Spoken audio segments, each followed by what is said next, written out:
And we are live. Hello, everyone, and welcome to another episode of Those Aren't Biscuits.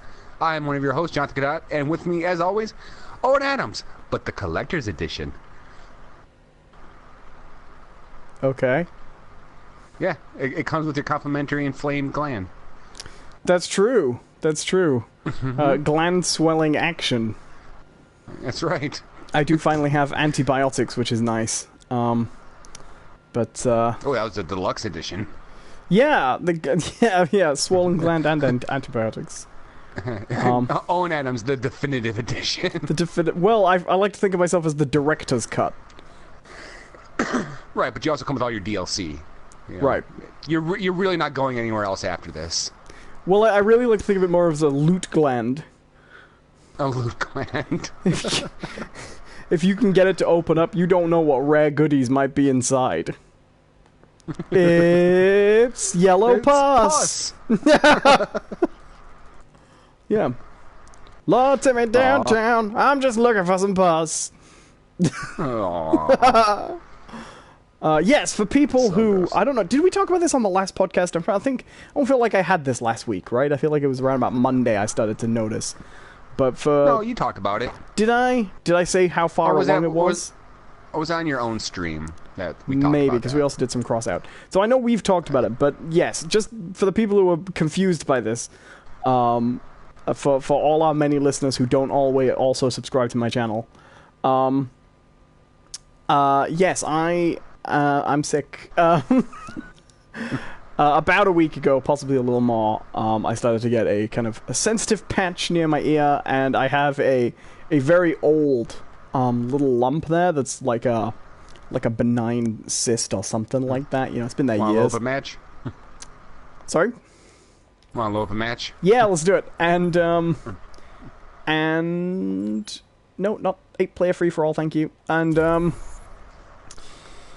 yeah, it actually turned out to be an infected salivary gland, which needs antibiotics to heal, and basically it got bigger and bigger and bigger until I basically had a little red golf ball sticking out of my neck that hurt like shit, and I still have it. It's not really any better. I'm on a day and a half antibiotics, but things don't heal that fast, so that's pretty much it, really. It's been okay. It's usually been only painful if you touch it, but it has been affecting my sleep because it basically feels like being punched in the face if I should accidentally lean on my left side. So, yeah, that's me basically. That's been my life. We have a suggestion in the chat for a name for your lump. We have Sally, so that's currently the front runner. Tiny Bit Secret says, yes, seriously, John, do you have better stories than Owen's lump? No, I just wanted to get that out of the way because we'll be referencing this, I'm sure. Worth mentioning that, yes, I do have an infected salivary gland, which hurts like shit. I did, because I was worried at some point it might be a stone, because you can get stones in your salivary gland. You know, like kidney stones, but in your salivary gland. Right. And they say for those you should try and, like, drink sour sweets to stimulate, like, saliva production, right? Sure. So I was doing that just in case it was that. What they don't tell you is, if you don't have a stone and you actually do just have an infected salivary gland, that's just very uncomfortable and makes it sore for quite some time afterwards. So, don't encourage yourself to make saliva. But no, I saw the doctors. And we have to be sure we let everyone know that there is a difference between your salivary gland and your Salisbury gland. You know. So, in case there's any confusion. Oh, I should hope so. I assure you, Peter Gabriel never stood up top of Owen's salivary gland. That's what you think. You don't know what I did on Saturday. Oh, I'm Doomfist. No, so, not again, Peter. Sledgehammer. I'm just going to turn the audio down on my end a little bit so we're not too loud. We're playing a little Overwatch today. I think we're just going to rock Mystery Heroes and just chill out, you know, have some fun. We're going to talk... We can find a match. We're going to talk a few subjects and things like that. But yeah, no, so I have the antibiotics, which is great. It was... The thing is, I kind of only have myself to blame because I did make an appointment at the doctor's, but they asked me if it was urgent or routine. And at that point, it was hurting a little bit, but I was like, you know what? It'll probably pass. Infected salivary gland doesn't sound that bad. It'll probably pass. I can do routine. So they were like, okay, 3 weeks. I was like, what? Okay, I'll wait that long. And then 2 days went past, and I just had a night where I couldn't sleep, because if anything touched it, it was like agony. And I was up at like 3 in the morning, just feeling incredibly sorry for myself and just in a lot of pain. So I was like, I did my research, and I found a walk-in clinic, and I was like, I'm gonna go to that. And I will go, and that will be it dumb. And then, it's really bad today, so I'm glad I went. But the day we went, it was like, it was like the best it's been since it happened. It was like, it was a little bit smaller, it wasn't painful, and it was almost like, no fooling, I'm your old friend Salivary Gland, no need to, no need to get anywhere, look at me, it's cool. Hey guys, I'm back! It's Salivary Gland! Sally Salivary Gland, that's me! Hey, how's it going, everyone? Oh, friends! Sally Salivary Gland. That's me. Yeah, and then I got the antibiotics, and then it hurt like hell pretty much immediately afterwards. I don't know this map at all. Yeah, I'm not that familiar with this one. It is a really nicely designed map. Oh God! So how about you? That's all I'm going to be doing for talking about my salivary gland, because I wanted to explain it because I've been talking about it all week on my on my channel, so it'd be weird if I didn't mention it. But just real quick to say, I'm going to say hello to Fuzzy and Blaz and Tiny Best Secret. Hello to Fuzzy and Blaz and Tiny Best Secret. How you doing? But yeah, so yeah, I was ill. Well, I have medicine. How are you? Well, I have my own little doctor story. Was it Doctor Who? No. It was, in fact, what the hell was his name? God damn it! I just completely blanked on what his name was. He's a good doctor too. That's why can I not forget his name? Anyways, as many of you might know, are you talking about your actual doctor? Because I'm not going to know his name either. Oh yeah, it's an actual doctor. I just can't really think of what his name is. Dr. Phil? Yes, I go and see Dr. Phil on a regular basis. I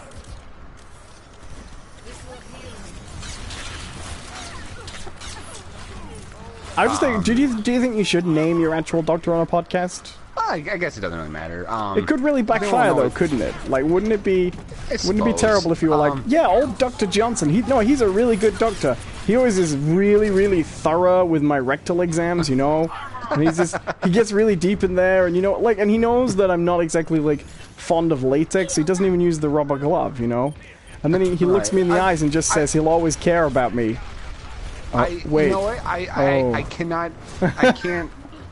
Like, you said it might backfire. Nothing about that seems like a backfire to me. Yeah, what's wrong? Yeah, I was like... Sounds pretty standard to me. That's the service I expect from Dr. Sweet Cheeks at the Chicken Lounge. It's like, oh, you're not familiar with American healthcare.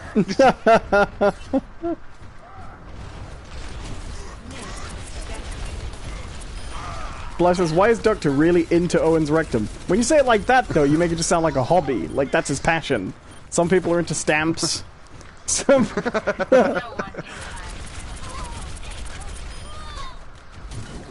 I'm actually doing really well with Tracer. I normally don't. It's weird. Tracer is the ultimate one that's good the first time you play and after you haven't played in a while. And then never again. Right. Yeah, pretty much. Like, Tiny Bad Secret says, is that why they charge so much? Yeah, but you gotta put little dollar bills in their underwear. Yeah. Like it's thousands of dollars, $1 bill at a time. That's why you can always tell doctors in America, because they move around and make a rustling noise as their giant grass skirts of dollar bills just shuffle around. By the end, they just look like Grimace But just all dollar bills. I really need some health here, people. Someone heal me. Just in every, like, gated community in the US, every time the local doctor goes for a walk, all you can hear is...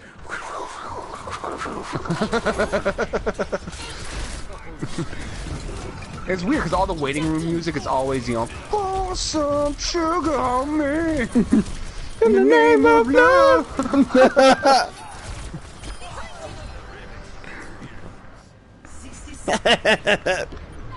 I like that. Although, to be fair, it doesn't have the same ring as you know, I'm in love with a doctor. Well, doctor, I'm here for my physical. Yes, and would you like a happy ending? Of course. That's why I come for my physical. Right? Not sure why you had to ask. Like if I said no, would I even pass my my insurance assessment? Right. Don't you need to check that? But no, wow, this got way off. Sorry, no, I just assumed that we'd stopped riffing and you were actually telling me about your day at this point. Yeah, like, oh, my bad. Wow, we did really well there. But wouldn't it be great if we found out the rest of our team could hear us? That's why we did so well. They're like, yeah, fuck doctors. We must do it. We must do it for his rectal exam. You know, when I heard that Americans were getting fucked by the healthcare system, that isn't what I had in mind. Oh. Sorry, I forgot for a moment that I wasn't a 1940s era lounge comedian.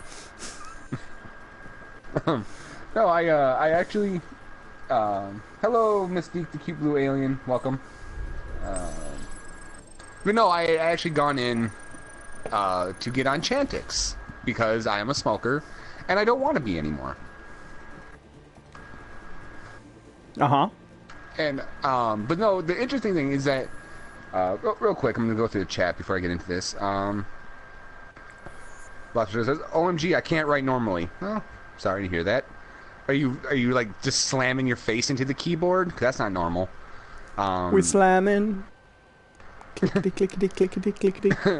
Mystique the cute blue alien says, "Hey, I'm here now. Hello, welcome." Time Best Secret says, "This got so NSFW so fast." Oh, it's not that bad. It's all, you know, medically. We're speaking in medical terms, which makes it okay. We're all grown-ups here. Yeah. Let's see here. Mystique and a cute blue alien says, "Owen and John harmonize in a pitch battle 2K18. Because we were singing Possum Sugar on Me. Right, but I mean, like, I don't understand how that's like a battle. Like, well, yeah. How do you harmonize in a battle? That's not what harmony's about, Mystique. Yeah. Harmony is about harmony. It's the antithesis, you know, of a battle. I thought it was about going out and picking a random knee to physically injure. Harm a knee. Do you get it?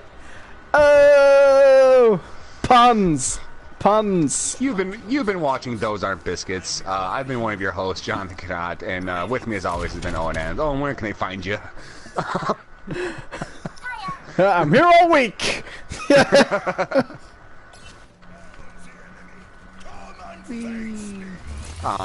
Hello to Loose Corner. How you doing? No, so one of the side effects that they always tell you about, and I've known other people who've been on Chantix as well. The one they always tell you about. You did say Chantix is a stopping smoking drug, didn't you? That was. Yes, yeah. it's a smoking cessation drug. But one of the things that they always tell you about are these crazy dreams that you can possibly have. Now, as far as I know, do they mean like sleeping dreams, or do they mean one day you'll wake up and be like, "I want to run for Congress"? Yeah, just wake up with weird dreams. I'm gonna be a competitive eater.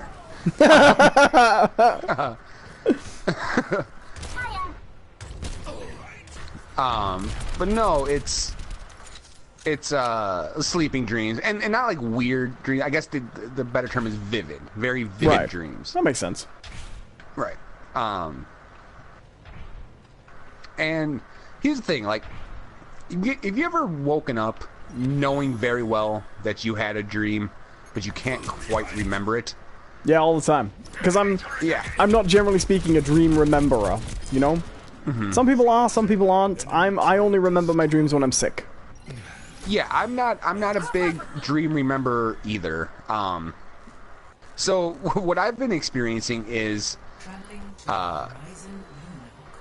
a vivid realization that I've had a dream, but I still can't remember what they are.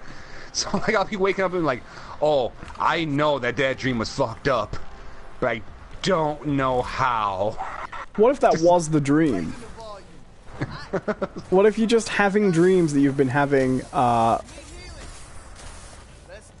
just having dreams that you've been having vivid dreams? Ooh, meta. You're edgy. How do you do the, Oh, there it is. This is not... Whoa, oh, damn it. Oh, damn, how do you change, No, I won't bother. I'm trying to remember how to play, Mercy. It's been a while since I played. Oh. Oh, so that. That was fun. So, yeah, so that's what's going on. But what I want to talk about is my doctor did something when I was at the clinic that really kind of astounded me. Not because it's actually very interesting, but I had never seen another doctor do this. And it seems like such a simple thing to do. Did he play the bagpipes? No. Okay. But it's just like, I was like, how has no other doctor that I've seen ever thought to do this before? Because it's a really smart move. So I'm having the... Tiny Bit Secret says, we're all here for you, John. Safe space. Am I safe from Owen? Never. Because he's pretty much my abuser right now. I'm just going to throw that out there.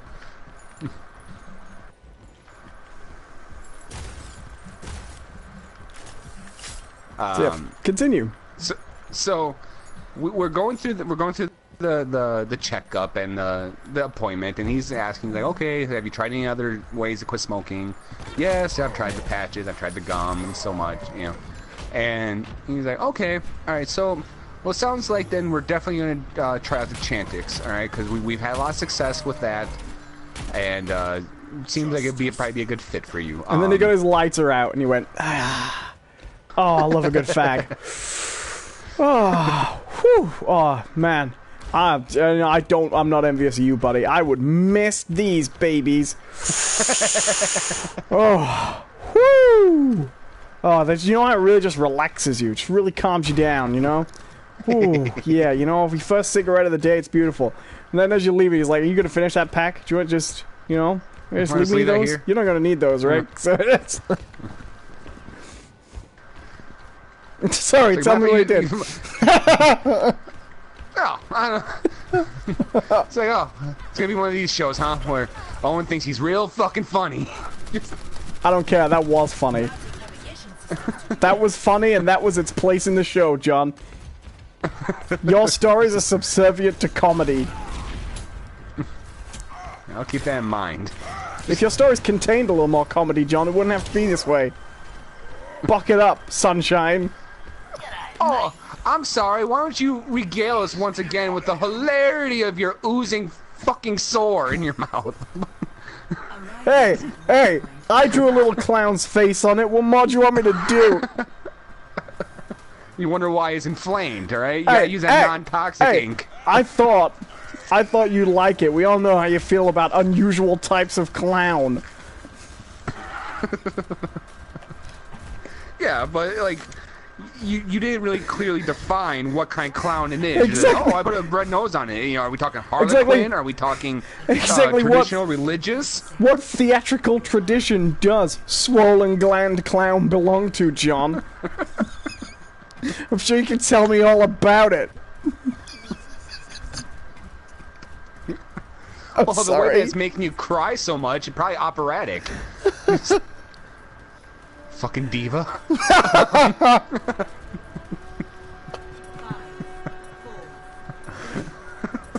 don't know, I think it's more of a mime. Every time I look down there, it is pretending to follow me around, and then looking the other way.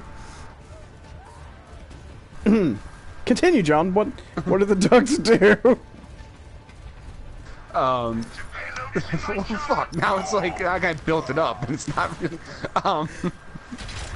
so, what he had done, was, halfway through he goes, okay, we're gonna get you on Chantix, here, I'm gonna send the prescription over to the pharmacy now, so when it's done, when we're done here, you can just go pick it up. And that blew my mind, alright? When you said that, I promised I wouldn't make fun, because you sounded so exasperated. But I love her, that's it. Okay, like, you understand, like, you know how many, like, how great it is to finish a doctor's appointment and just head right to the pharmacy and your shit is ready for you? You don't have to wait at all, you know? Yeah, no, it's great, John. It's great. It's pretty great. No, it was legitimately like, okay, this is cool. Like, 'cause, okay, how many other, like, cool things ever happen at the doctor's office, right? I was like, not very many. No, you're right. Yeah, fair enough. No, I agree. And it was like, oh, wow. Yeah. And it's a little bit of courtesy. And because here's the thing about doctors. Even at the best of times, they don't really take a huge... They don't always seem to have a huge amount of respect for your time. You know what I mean? No, they absolutely don't. Well, I guess over here it's a little bit different since, you know, you're generally paying them. Yes. So there's a little bit more, like, bedside manner, I would say. Right, but doctors are also the same everywhere as well. Right. But no, I totally agree when you're paying life-saving pricks. Yeah. And they talk to you like you're a muggle. Do you know what I mean? Like no, it's Leviosa.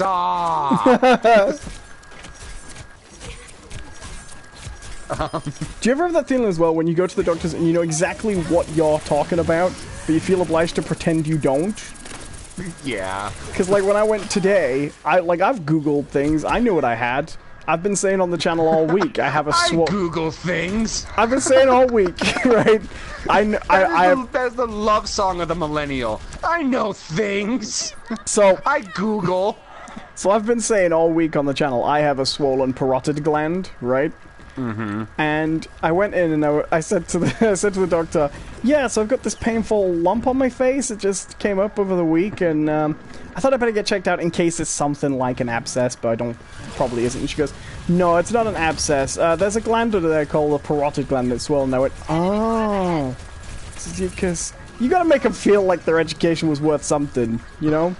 Like, you have to go to the doctors because they do know more than you, and they know medical stuff, and they have the prescription pads, which is very important. But they have the signature. You know? But sometimes they really hate it if you do let on that you are just using them to confirm Google. They don't like that, John. They don't. No. They don't. Like, I'm not the kind of person who goes in there, like, and is like, well, you know, you're saying I've got, a cancerous growth that needs immediate removal, but Google said wheatgrass juice and carrots would clean me right up, so good day, sir. But, you know. But you like to give them a little bit of their due. But no, I think it's nice that the doctor prepared your prescription in advance. I had a takeaway do that for me once, John, for a burger and a kebab, and it was satisfying. So I know just how you feel. Right. So you know exactly what I'm talking about. I'm glad that your experiences equal mine. I'm glad that we can share those things. Tiny Beth Secret says, you say that, Owen, but I've seen them Google while I'm in the consultation. You just get in there and they go, well, let me just check Google. Well, the first page result says that it's probably a mild infection, but the second page says definitely cancer, so I think we're going to biopsy that. I would hate that if you got into the doctors and they just Googled it, I think that's actually kind of funny. Tiny Bit Secret says, there we go, the evidence is overwhelming. Blythe says, Owen was just there for drugs. No, I was. I absolutely was. I knew I needed penicillin. And something for the lump on my face. Sorry. Well, if you will go to the doctor so much, you never know what you're gonna catch. Sure, especially when you do the things you do with the doctor. Absolutely. So other than that, how have you been, John? Have you done anything fun this week? Or, I don't know. You want to talk about solo? Yeah, I don't know. I'm trying to gear up for this. Here, let me get into what I've been doing, because I think solo might take up a good portion. Go for it. So I mentioned last week that I was playing a game called Mirror's Edge, and I regaled you with a tale of my retail experience in getting this game, which was a nightmare. Fuck you, GameStop. So I've actually managed to sit down and actually play the game for a while and enjoy it without thinking about the way GameStop is terrible. And I'm still enjoying the game, and it's a lot of fun. But I got to this section the other day that was really kind of annoying. Not just to me annoying, but if in the sense that, like, okay, I'm going to try to get into the mind of the character I'm playing as, a little, the avatar for the player sort of thing. And the section I'm doing, right, is I have to climb up this construction site, essentially. So I'm jumping over these gaps. I'm getting very, very high. It's a skyscraper that's in the middle of construction, so I'm going way up there, and the whole time, though, the whole freaking time, this one character named Rebecca decides that she's going to take now to explain to me what is wrong with the society that we're in, and how I remember this section. And how the people who believe in the conglomerate are brainwashed sheep and everything, and like all I can think the whole time as I'm trying to do these crazy jumps and acrobatics and shit is, can you shut the fuck up for a second? Like, I'm really trying to focus on this. Like I get it. You feel very strongly about this stuff, but I'm jumping like 30 stories in the air over, nothingness, where, one wrong move and I'm gonna die, and this thing that you want me to do is not gonna get done. So maybe, just maybe, Rebecca, shut the fuck up. Like, what you're saying is super interesting. It's super interesting, alright? It's also a very gross oversimplification of the differences between capitalism and communism, or socialism, but you know what? It is interesting, and I would love to hear more.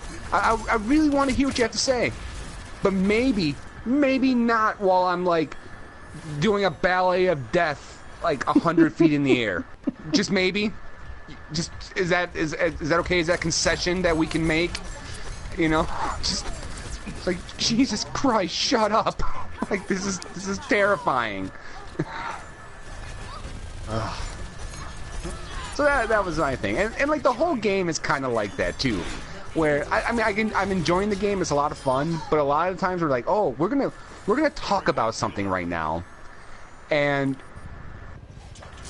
And instead of, waiting to a convenient time, when you're on, I don't know, solid ground, we're gonna do it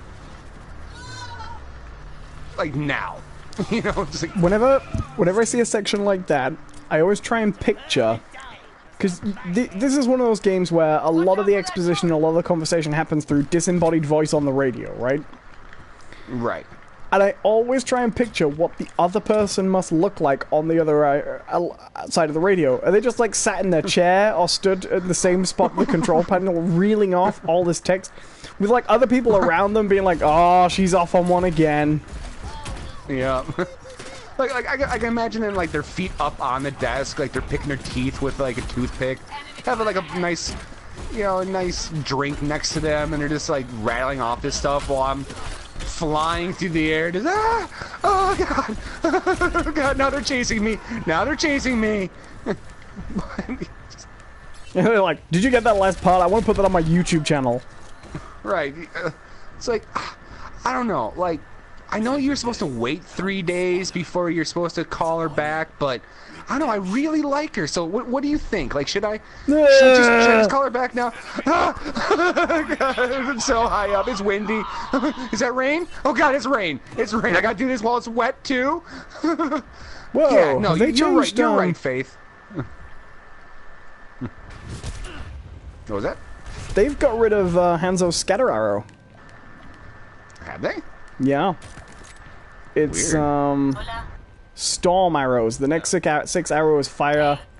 The next 6 arrows. Oh, damn it! I've lost the character now. I got killed while I was looking at what powers I had. But yeah, they've got rid of scatter arrow and replaced it with something different. Fair enough. But yeah, no. Well, see, I'm not a huge fan of the disembodied voice who talks all the time while you're playing anyway. I didn't used to mind them too much, but when I really started to bug them was when I started streaming, because it was kind of annoying. When you're streaming, you are trying to talk, Right. And it made me more and more aware of it, and it made me realize how many games try and fill every period where you might have some silence with just someone talking the whole time. And it really started to feel like it was like the game was frightened to have any kind of space to breathe in there, where you weren't just being... It's really bad in Ubisoft games, and I like Ubisoft games, but it's very bad in those. And it's very bad in driving games, because you're always driving someone, or listening to some critical news report on the radio, And I've actually grown to really hate it. Because I actually miss games where... Like, one of the things I like about games like Skyrim and Oblivion is... And this is something I think a lot of people don't feel the same way as me about, but I love games where you have an open world where you get a chance to feel kind of lonely. Do you know what I mean? Yeah. It's one of my favorite feelings in open world games. Yeah, and I'm sure you don't play a lot of open world games, I know, but you'll have had that feeling in, like, Horizon Zero Dawn at times, right? Absolutely. You're just out somewhere, and it's just you against this whole world. And I love that feeling. And you don't get that. Mystique the Cute Blue Alien says, cough, Portal, cough. No, Portal's not an example of this at all. Because Portal is a very linear, structured experience where a character does talk, but that character's usually either introducing the room as you come into it, and then every so often GLaDOS will make a comment that's usually in response to something you have done. So you'll do something, and you'll either succeed or fail, and then she'll make a comment. Right. What I'm talking about is, and I think what John's talking about is, these games where you'll be doing something that is routine gameplay, that they know is going to last a while. It's you getting from A to B, or it's you doing a section where there's no character interaction for a little bit. And then, uninstigated, they take this opportunity to just load in either character building or exposition, just in paragraphs of what must be paragraphs of script. Just a person talking for the entire duration of an event. And GLaDOS isn't like that. GLaDOS shuts up, Right. And the other thing is that when GLaDOS is talking, or when, what's his name, Rock something from Portal 2, Stone... Rock Johnson? when he's talking, they're actually making jokes. It's a comedic routine that builds and comes in periodically. These are like the first game I remember doing it was like the GTA's post 3. Doesn't really happen in 3 that much, but I think around about the time of San Andreas it started to become common. Every time you would pick up a character and take a character somewhere, that character would begin a speech, you know? Yeah. And yeah, I've really started to hate it. Because what really bugs me about it is I feel like you could do so much more with less than that as well, you know? Oh, absolutely. My favorite game that does it is actually Batman Arkham Knight. Because in that game, anyone who travels in the Batmobile is loaded into the prisoner traveling compartment at the back, put in like a little baby seat, a robot baby seat that rolls them up into the back and folds them away in a cell in the back of this tank, and then you just see them talking, and they're like, okay, and I'm like, are you just chatting away while you're on your back in the baby chair there, Jim Gordon? Like, because he's not in the passenger seat next to Batman. He's tucked away in the little Batmobile cell. Mystique says, like Spider-Man 2029. No. It's a very specific thing. It's not like characters who talk during games. It's not about having characters who react to what's happening in the game. Because in that Spider-Man game, yes, you've got 4 different Spider-Men and they're all dropping different one-liners, but they're responding to what's going on. This is when you have the disembodied voice in your ear who starts reeling off a monologue without a break. Right, yeah, it's like Owen said, it's very much a case of game developers not okay with the idea of silence in their game. And you get that a lot in games. And like Owen mentioned that like GTA is like this a lot. Yeah. But GTA also has a game in their belt that absolutely doesn't do this, and it's Red Dead. That game is filled with moments where you're just kind of riding by yourself. It respects the silence. Right. But it's like, have any of you guys ever played?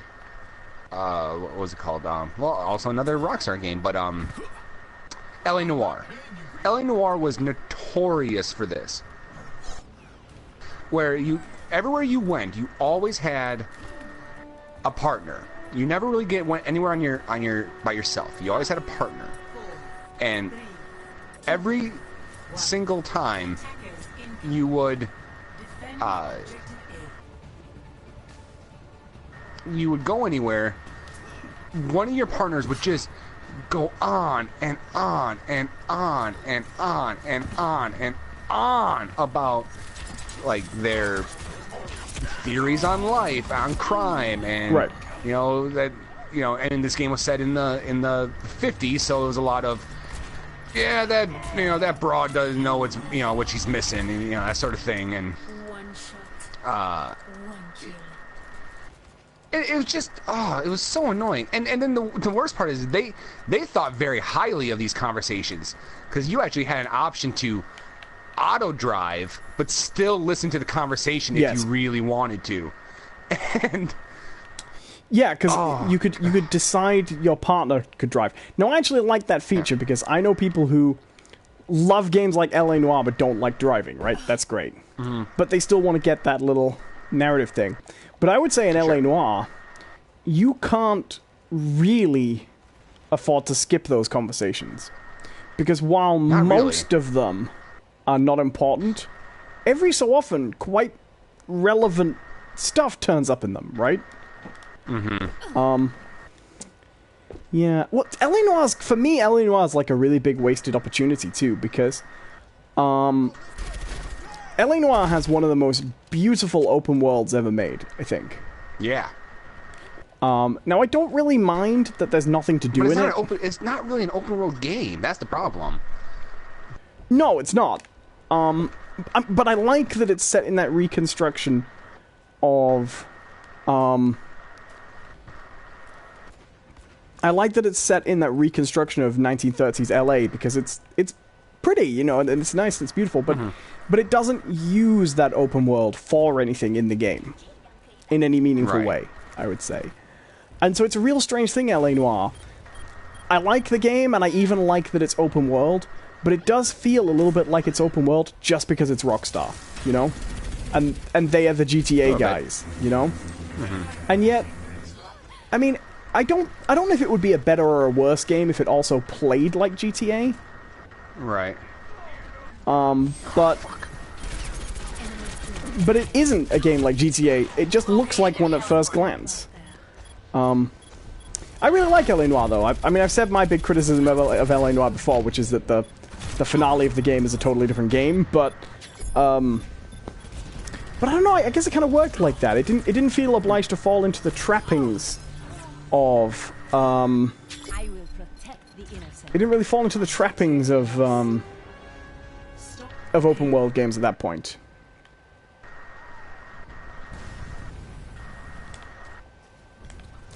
Yeah, I guess. It's just... Oh, shit.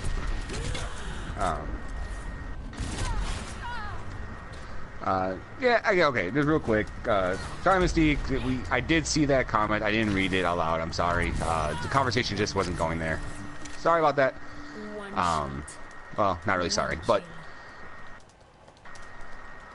it happens.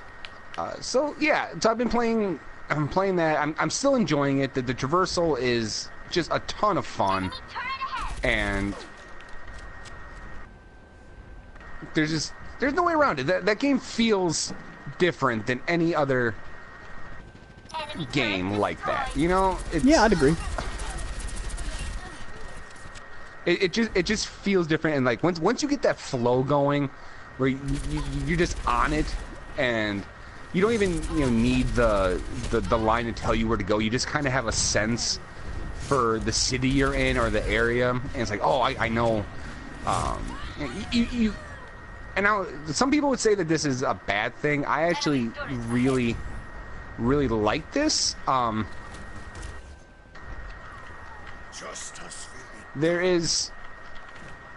You start to recognize the tile sets or the patterns that they use to design their city.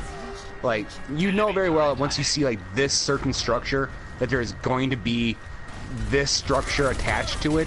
Like, you start to really recognize that. And in a lot of games, I would be a little upset with that. Be like, oh, okay, well they were cutting corners and whatnot. But I really like in this game. It actually does. It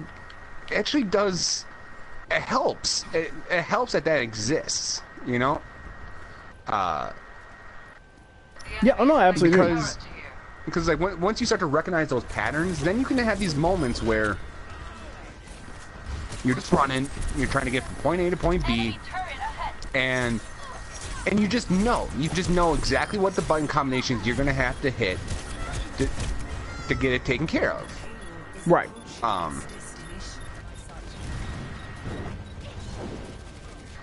Well, to me, Mirror's Edge is one of those games. I think it's fair to say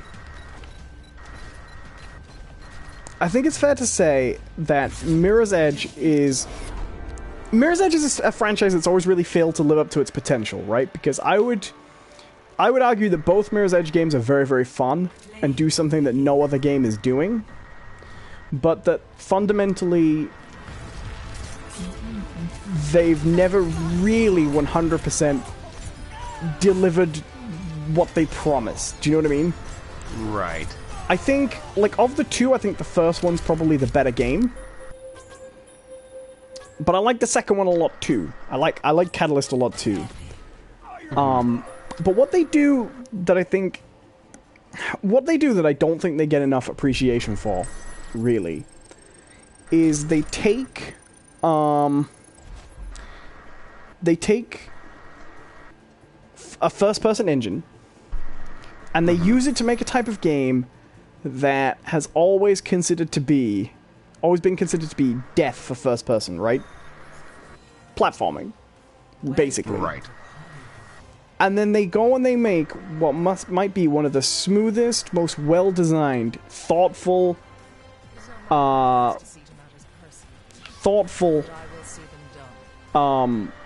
platforming games I've ever played. Which is quite an achievement when you think about it, in itself. Well, and that reason alone, I think I actually give the nod towards Catalyst, because they do exactly what they did in the first Mirror's Edge, which was design all the levels to be accessible and traversable using the mechanics of the game. Yes. They did exactly that, but then they designed a whole city. Okay, with, you know, not a whole city, but a very large open area that you can do that exact same thing with. I know exactly what you're saying, and I agree completely, because I think one of the weakest things about Mirror's Edge is it's not a first-person shooter at all, and yet the overall game has the structure of a linear first-person shooter. It's linear sequence going into linear sequence, the way FPS games played out around about the time that game came out. Do you know what I mean? Right. It's one of the few games that's gone from non-open world to open world structure that immediately feels like, yes, that is the right format for that game. And even for the lore, like, this is about off-the-grid couriers, basically. Right. An open world game is perfect for a game about couriers, you know? That's because in the first Mirror's Edge, you were a courier, but you didn't really do that much delivering. You were just on an adventure, you know? Yeah.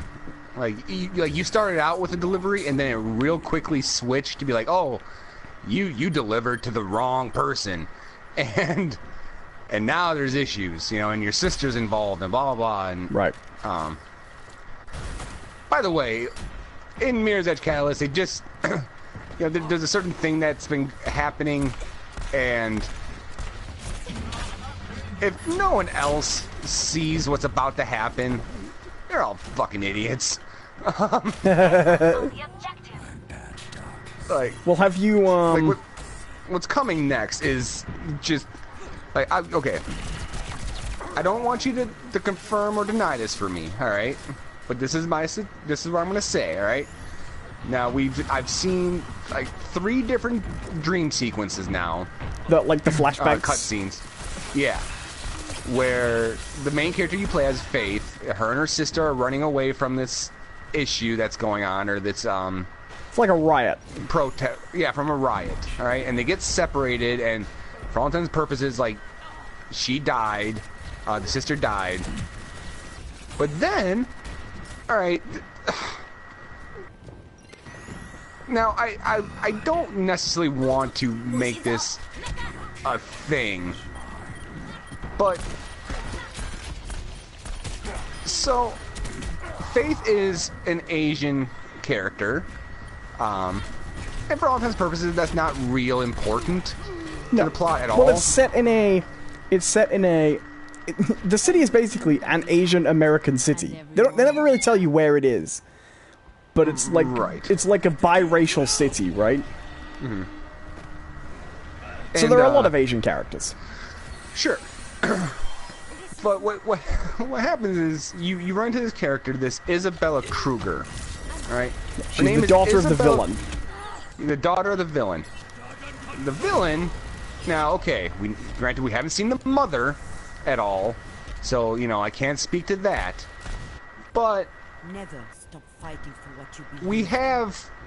We've now seen Kruger, who is the most whitest of white people you ever seen in your life. Isabella Kruger is an Asian woman, right? What are the chances that is not your sister, right? It's like there's of course she's gonna end up being your sister. Like, the one that is supposedly dead, but no one really ever saw her die? That sort of thing? Well, you asked me to not confirm or deny it, so I have nothing to say about it. Okay. Hello, FBI, open up. Those are biscuits. No, they are not biscuits.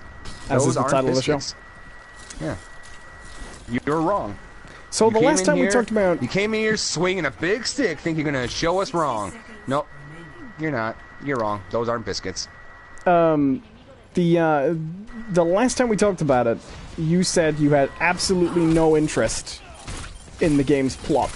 I'm curious, really. has that changed? Still don't. Not really. It's such a color by numbers plot. I totally agree. I think the plot's the weakest bit about it. I'd actually like it more if they just ditched the plot and made it a game about a courier company. Do you know what I mean? You know, I don't mind that there is a story. Sure. Really don't like. Neither do fine. I. Neither do I. But it wouldn't bother me at all if the story was much more pushed back. You know what I mean?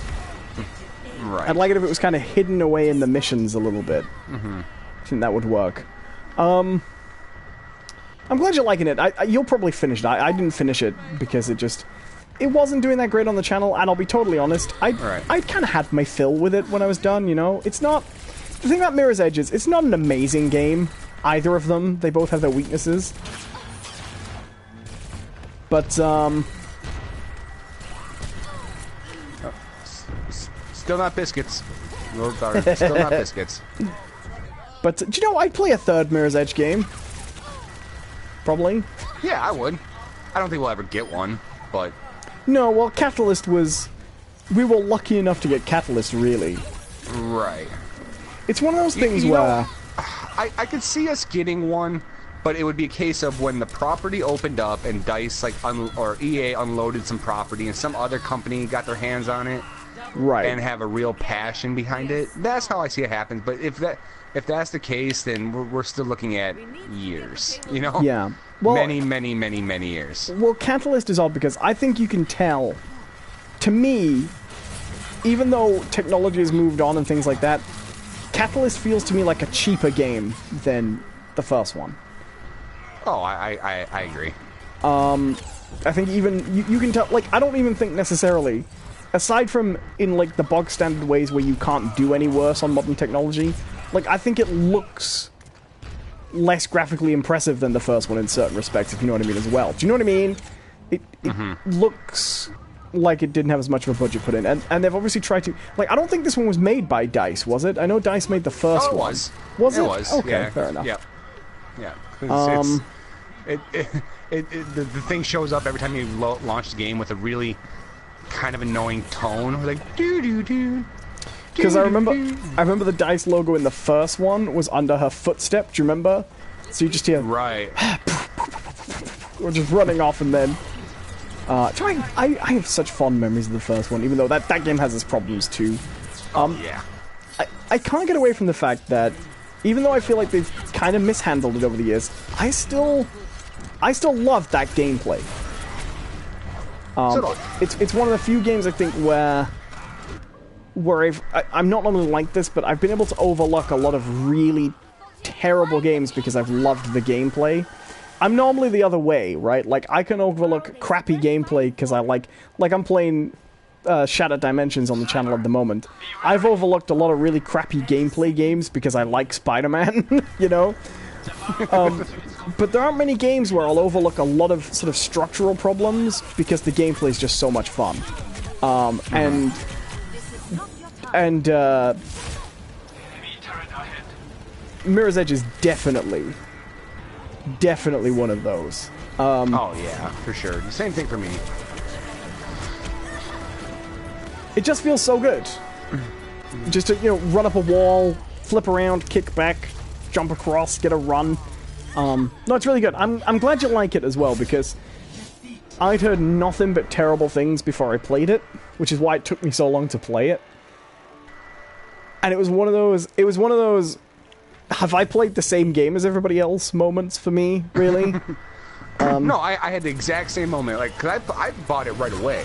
Like, I got hooked by the, like, promotional stuff. I'm like, oh, this seems really cool, you know, a parkour game, you know, that, you know, all futuristic and shit. Yeah, that sounds awesome.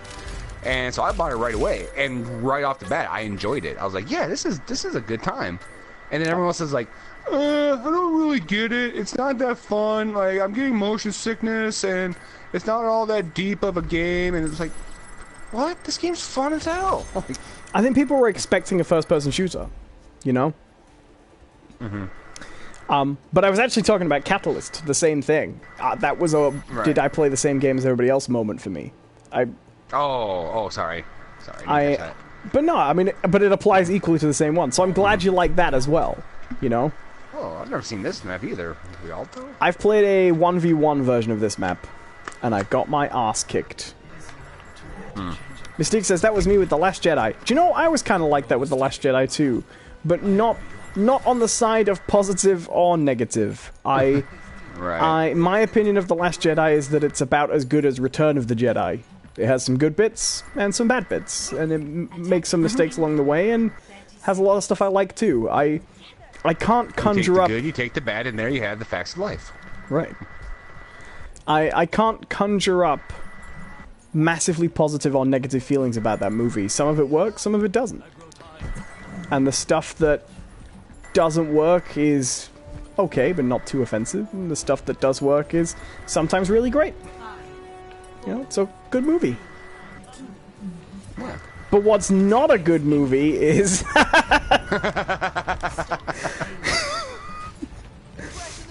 is Solo, a Star Wars story.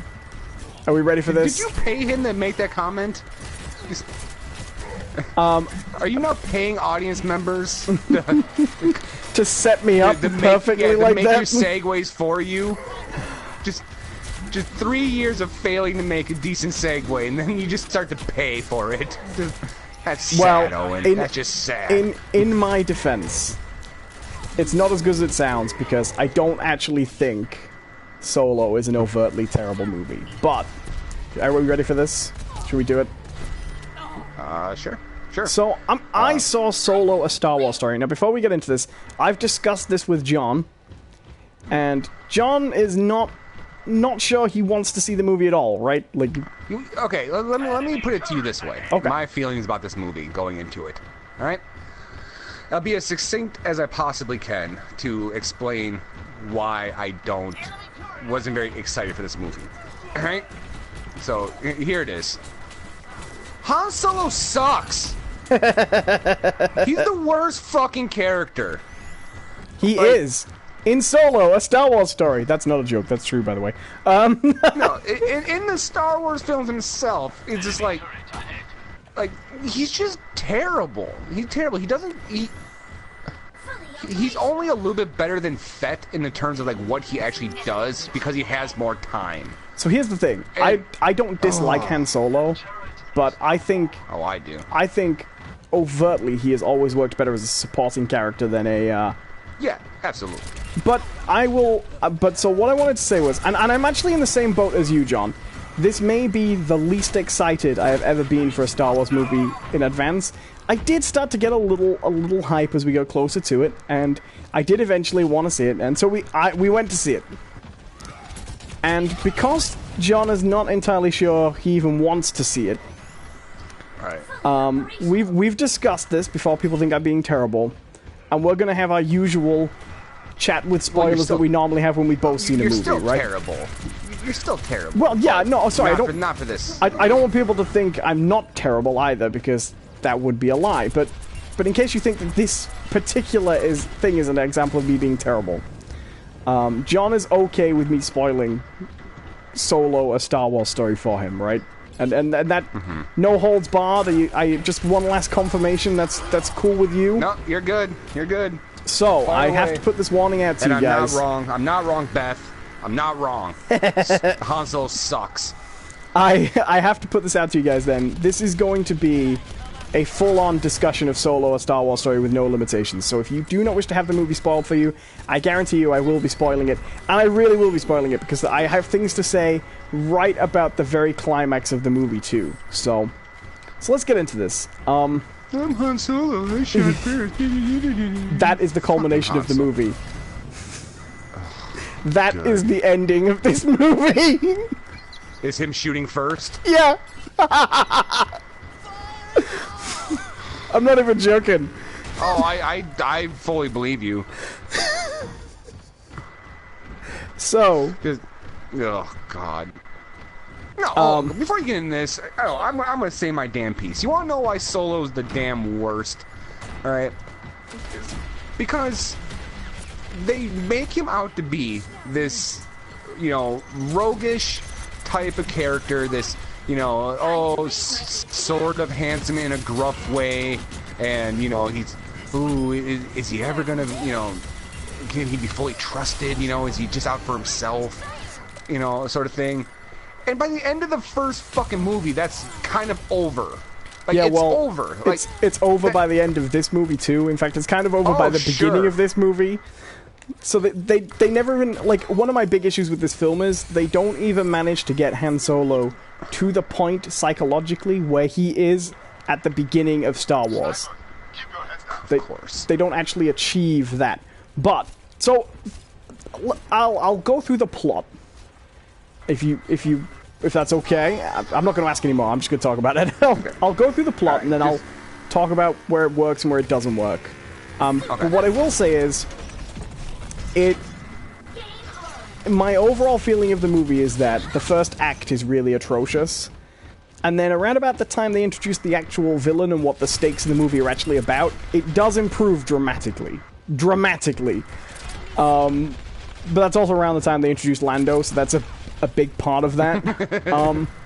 So the premise of the movie is Han Solo is from the planet Corellia, which is a shipyard where they make Star Destroyers and stuff like that, right? Mm-hmm. And Corellia is basically like Dickens' London, right? And this appears to be an intentional analogy. It's populated by basically like teen runaways and people who are living in poverty and life of crime on the streets, and everyone's basically trying to find a way to buy their way off planet because they're living in a hellhole, right? Mm-hmm. That's been completely taken over by the Empire and by gangsters and things like that. And this is actually one of the things the film does kind of well, although they play it very subtly. They don't explicitly state it. But at this time in the Empire doesn't have a lot of control. And most of what it manages to do is by basically making deals with one human trafficking crime organization or another, right? The planet is as much run by organized crime as it is by the Empire. And Han Solo is one of these teen runaways when we open the film. But he's played by the same actor and he looks about 25.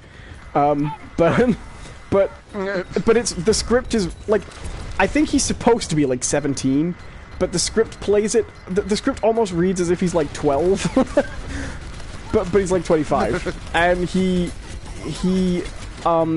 part of, like, have you seen the movie Oliver? Sure. Or read Oliver Twist? He's part of a gang of child runaways who go out and steal things at the behest of a sort of a Fagin-type character who is a... Please, sir, may I have some more? More? Well, yeah, actually, the character is an alien centipede who lives in a pool of water. But basically...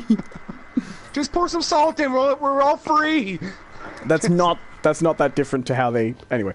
Oh, God. So Han Solo is basically Oliver Twist. Well, he's more like the Artful Dodger. And he has the love of his life, who's played by Emilia Clarke. And they have always planned to get a ship and fly away together and escape the planet. And Han Solo goes and does a job for...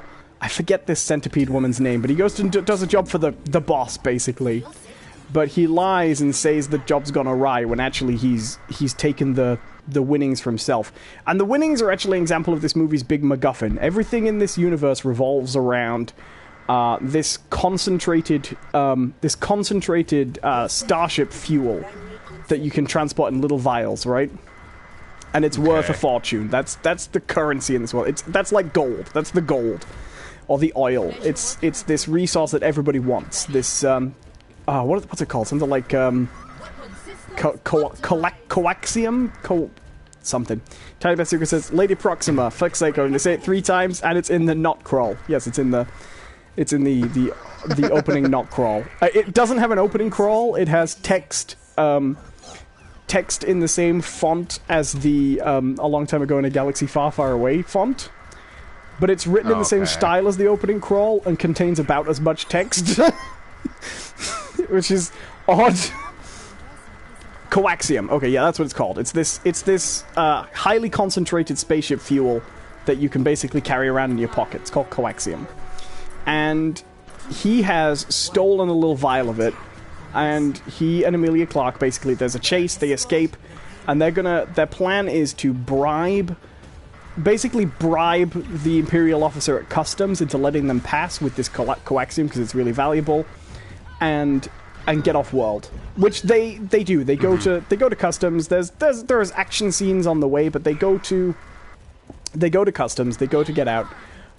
They do manage to bribe the Imperial officer on the door, but they get spotted as they're halfway through. So the door gets closed between them. The Imperial officer calls the alarm, and Han Solo manages to make it across, but Emilia Clarke doesn't. I've forgotten her name too. So they're separated, and he can't go back because he'll get caught, and she can't go with them, and they get separated, and he promises he'll come back for her, and on the other side, word gets out that someone's trying to escape, and so he avoids being detected by the guards by slipping into an Imperial Academy registration booth and basically signing up to join the Imperial Army, to join the Empire. There is a really amusing moment, which is that there's a video screen playing like an ad, like an ad for the Marines, outside this sign-up room, and it's playing the Imperial March music. So the Imperial March is a piece of Empire-themed music in the Star Wars universe. Well, that just changes everything now. So like when the Emperor and Vader show up, it's like dun dun, like, oh fuck this song again. Simmons, turn down those headphones. What? I love this song. I am really trying to say something important here. All right. So this is where we also find. Do you remember before they said Solo was going to tell you what Han Solo's real name is? Do you remember? Oh, you will find when you watch this movie what Han Solo's real name is. Would you like to know what Han Solo's real name is? Sure. It's Han, but he doesn't have a surname. But the farm needs a surname, and the guy goes. God. He says, "What's your second name?" "I don't have one." "Come on, who are your people?" He goes, "I don't have any people." And the guy goes, Han. And he plays it exactly like this. Solo. Which is terrible. Hilarious. This is all in the bit that I would class as terrible, by the way. I'll tell you what it picks up. We cut forward to about 3 years in the future, where Han Solo is in the Imperial Army. He did want to go to the Flight Academy because he wanted to be a pilot, but he basically gets kicked out. While he's in the army, the whole mission basically goes to shit, and he finds himself with a squad of soldiers who basically seem to be unusual. They aren't behaving like Imperial soldiers, and he gradually becomes aware that they aren't actually members of the Imperial Army. They're a band of thieves that have come to steal a spaceship, and they've seen an opportunity while this battle's going on to just slip in and steal a spaceship. Han tries to join them, but they don't want him, and so they basically rat him out. Where the Imperial because move. Well, they're dressed as the leader of this gang of troop of thieves, who is Woody Harrelson's character. He's dressed as a captain, so he's now the ranking officer on the battlefield because all the other generals have been killed.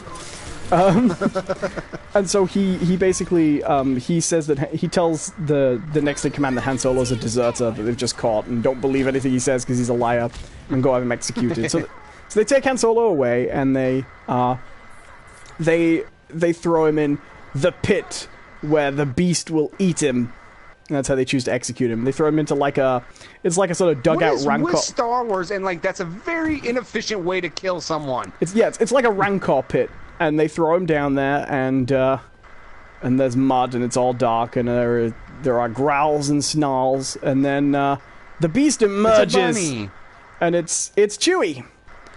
Oh, that's nice. And this is how Han and Chewie meet. Han manages to persuade Chewie not to eat him, and he helps him escape, where they go and track down the They go and track down the thieves just as they're stealing the spaceship, thus impressing. There's actually really... this is quite a funny moment. While they can see Han and Chewie on the ground, the people in the thieves in the cockpit are like, do you know, have you ever had a Wookiee on board? It's been some good muscle if we can get a Wookiee, and, you know, they're handy. They'll be useful in a fight. And when they pull him on board, Han Solo says to Chewie, "Now you got to be careful. You're only here because you're with me." And they're not interested in Han Solo at all. They want the Wookiee basically. And at this point, Chewie and Han are chained together, which is how Han gets recruited.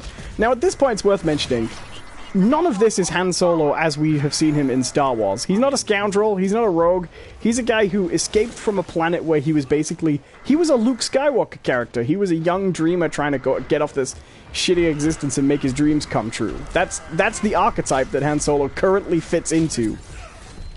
And he's also deserting from the army, but he hasn't actually done anything wrong yet. So he joins this team of thieves and goes to join them on a job they're pulling. He goes to help them pull off a job, and this job is they're basically stealing.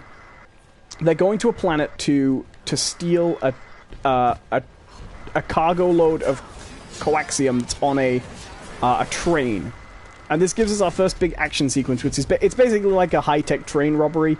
It's lame, and there are no stakes, and it's really boring. Well, that's nice. There's actually a really odd moment that really stopped me in the theaters.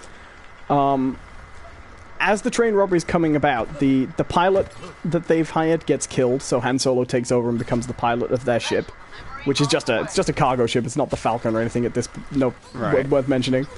So Han becomes their official pilot, and these raiders who are like they're like scavengers, and they're like a biker gang with hover bikes, and it's revealed that they're called the Marauders, and they basically travel around stealing goods from other thieves. Oh. They basically come and watch other people do the hard job of stealing things, and then they just steal what they've stolen. They come and they start screwing up the job, and it comes to a point where there's one woman who's supposed to set a bomb to blow the train up from a front. They've separated the carriages at the back, and there's this really weird moment where this member of the gang of thieves, she set the bomb, and she's on the radio, and they're like, "Okay, you've got to get clear." And she's like, "The detonator's broken. I'm gonna have to detonate it from here." And they do the whole, like, you know, like the Rogue One ending, like, "Oh, we're gonna have to go down with the ship," and it's this real, like, "I'm gonna have to plant the explosives and blow it up myself for a cause I believe in," and stuff like that. And she does. She blows herself up so that they can complete the job. I was with my girlfriend in the cinema, and I just leaned over and I said, "But they're just trying to steal some stuff." I was like, right. It's like that's the real big disconnect. It's like they're not like saving a planet. They're not, they're not doing anything. It's just like, well, if I don't do this, my boss won't get really well paid. You know? Right. Now they do answer that a little bit, but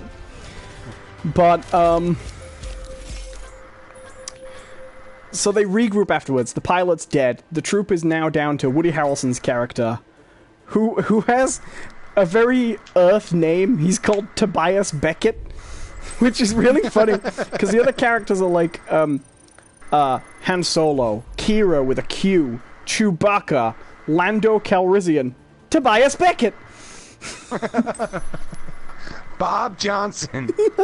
Right, it does feel a little bit like John Attenborough. Just no relation. No relation. So, and then this is when Tobias Beckett reveals that they weren't just stealing the coaxium for a job. They were hired by a group called Crimson Dawn, and Crimson Dawn are basically the most evil organized crime syndicate. They're the mafia, basically. Right. And if they don't deliver, they're dead. And he says to Han Solo, "Look, just run. They don't know you. They don't know what you look like. I'll go. I'll take the fall." And Han Solo's like, no, look, if you can sort this out, if we can find a way to sort this out, we'll still get paid. Let's just go together, we'll sort it out, and we'll find another way to get them the coaxium. That's the opening act, and everything up to that point is fucking atrocious. It's... it doesn't play out well, it's dumb. Like, they do explain that woman sacrificing her life for the thing, once you know that they're all dead if they don't rescue it anyway, if they don't retrieve it anyway, it makes sense. But having her do it first is just fucking weird. Do you know what I mean? Because you're like... Right. There's no stakes. Right, and there are no stakes. It's one of the weirdest things about that whole section. It just feels like he just stumbled into it. And Han Solo, at this point, I should say, is not a particularly charming or likable character. He's actually kind of a weenie. It's like that guy who like walks in like it's his first day on the job, you know, like hey everyone, my name's Jackson. I'm gonna be the new fry guy here at McDonald's. I just want to let you all know that I would fucking take a bullet for you. Right. And we're family. Well, it's also worth mentioning the reason they didn't. The reason Jimmy? they didn't. John? George? It's worth mentioning the reason Jackson? they didn't. That's stupid. Why Jackson? That'd be stupid. Definitely not Jackson. The reason they didn't actually get away with the coaxium was kind of Han's fault. It's also worth mentioning. He does screw up that job, so that's relevant, I suppose. Not hugely relevant, but relevant. So they go to this is when things start to pick up. They go to is this too detailed for you, by the way? Should I speed it up? No, go nuts, man. They go to meet the representative from Crimson Dawn to explain the situation and try and come up with a new plan. Mm-hmm. And the representative from there's like a mini. Can I make a guess? Can I make a guess? What? Is it Amelia Clark? It's not a bad guess. It's not 100% accurate, but it's not a bad guess. So they go to meet this representative, who I've forgotten his name, but basically it's Vision from Infinity War. Yeah, it's him. But he's got like scars on his face that grow red when he's angry. And that seems not useful at all. He's like he's really, actually really dumb evolutionary trait to a. Well, I think they're actual scars because he's got like a lightsaber knife. But why would they go red?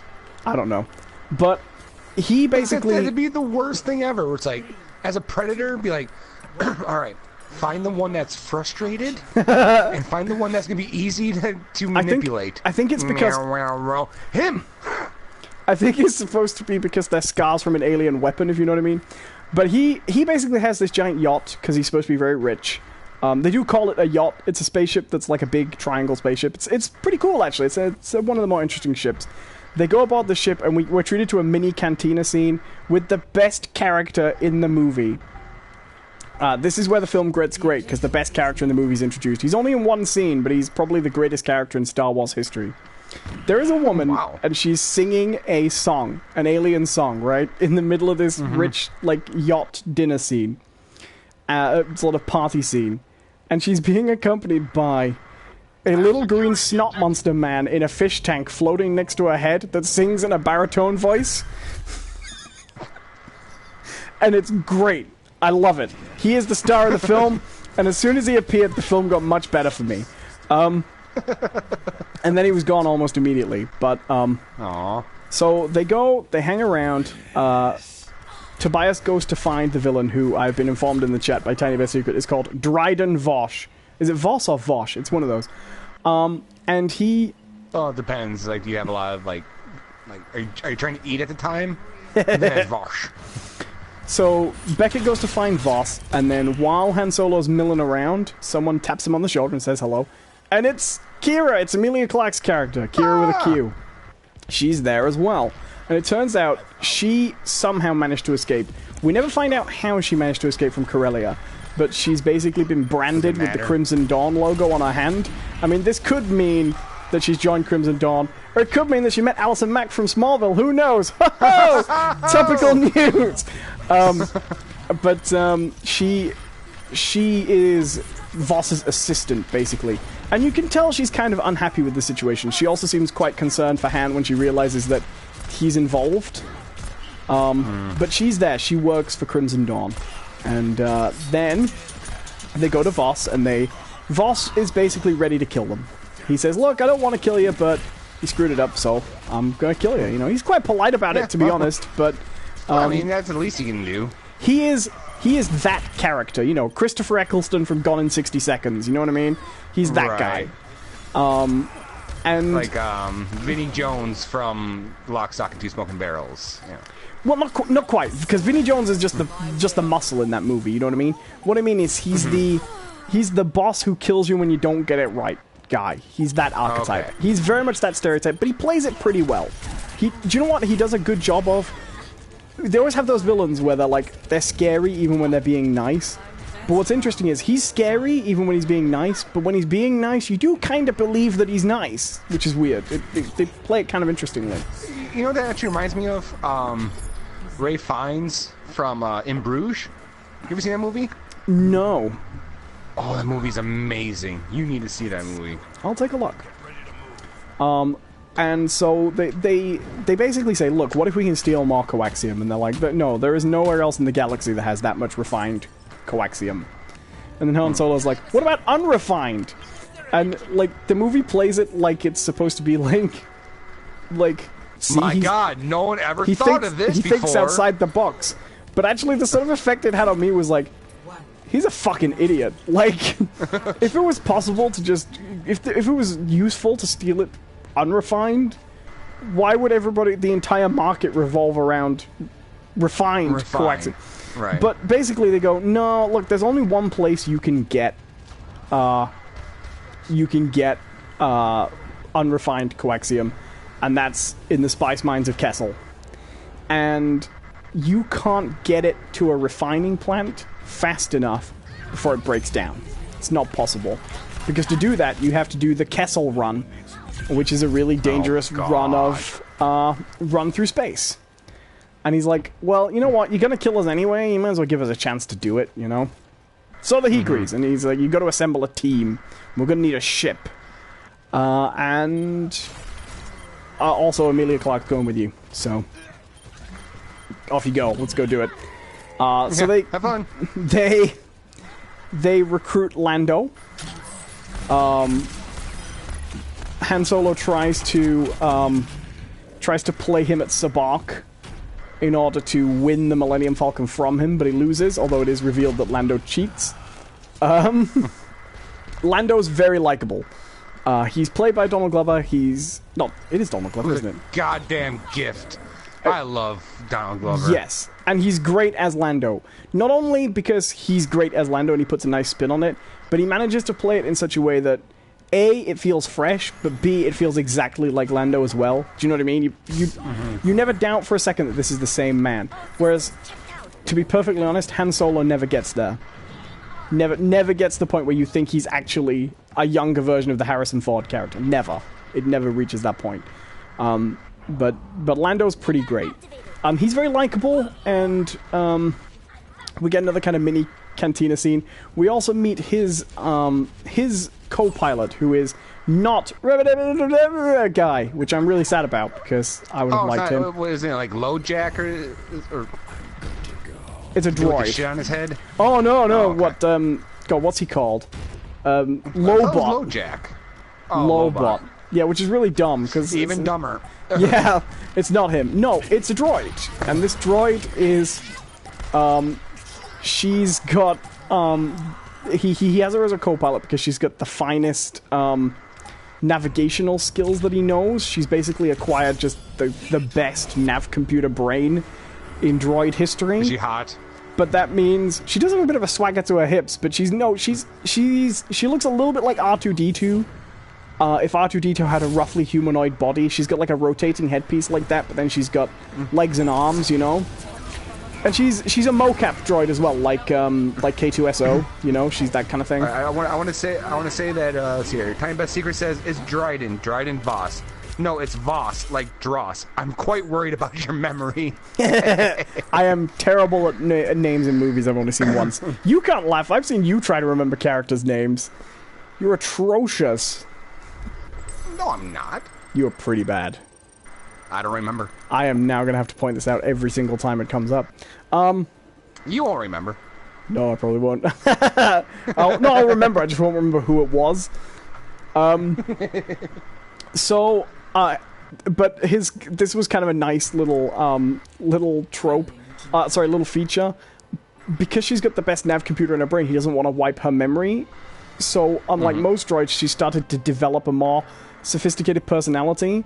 And the personality she's developed is droid rights activist.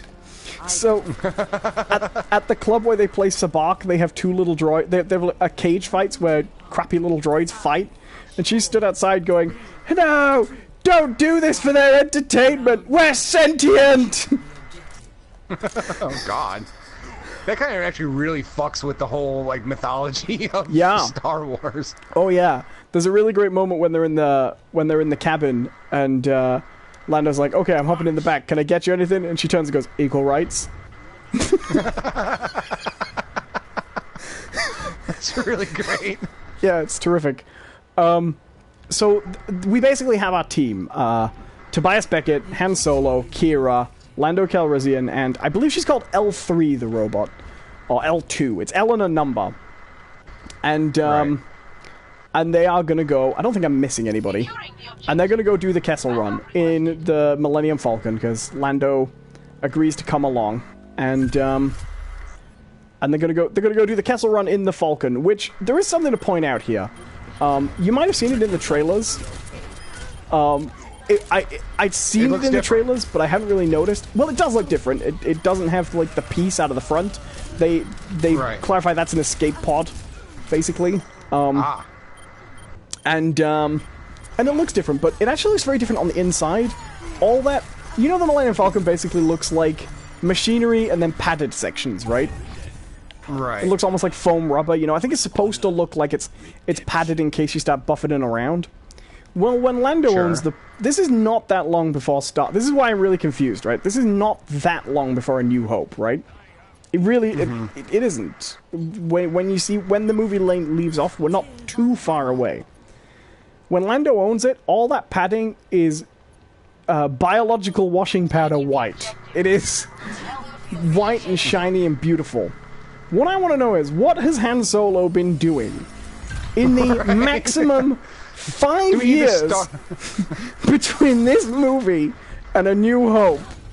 What has he been doing to get so much shit and grime encrusted on every inch of this spaceship? Let's just say you don't want to bring the Star Wars UV light, you know? Right. Luke's UV lightsaber walking down the corridor like, oh! Yeah, like, oh! Like that lightsaber actually wasn't blue. That's just the reflection from the ship. So I'm very deeply concerned about that. But, Oh, Chewie! Yeah, Chewie's on board as well, of course. Real quick, Blader Kid says, do you prefer PS4 or PC? PS4. PS4 for me too. Simple as that. They go to... this is where the film starts to get better as well, because now we've got some actual stakes, right? They have to steal all this coaxium, or they're going to get killed by gangsters, right? And we have our villain, and we've seen that it's possible. So we start to build a little tension here, too.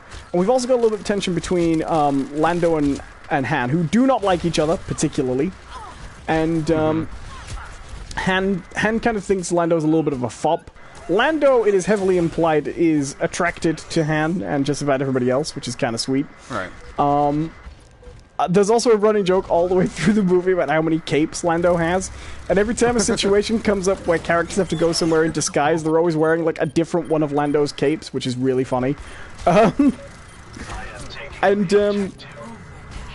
They basically set off for the spice mines of Kessel, and they explain why the Kessel Run is, what the Kessel Run is. And basically, you can't plan a hyperspace route through it like you could through another part of space. It's too dangerous. Sure.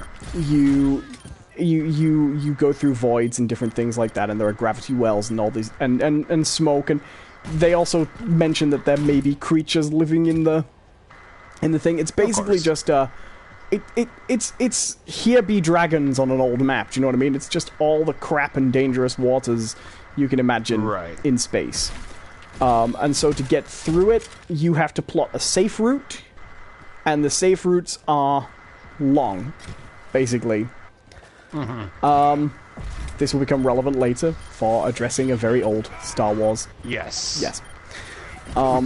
They go to the Spice Mines of Kessel. This is it's a mine.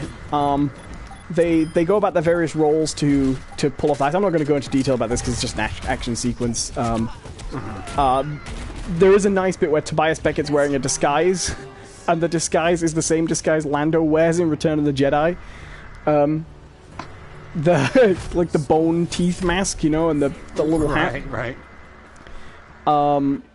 Kira pretends to be a representative from an organization selling slaves, and they do the whole fake manacles on Chewie and Han to get him into the mine. And they basically go and they pull off this heist.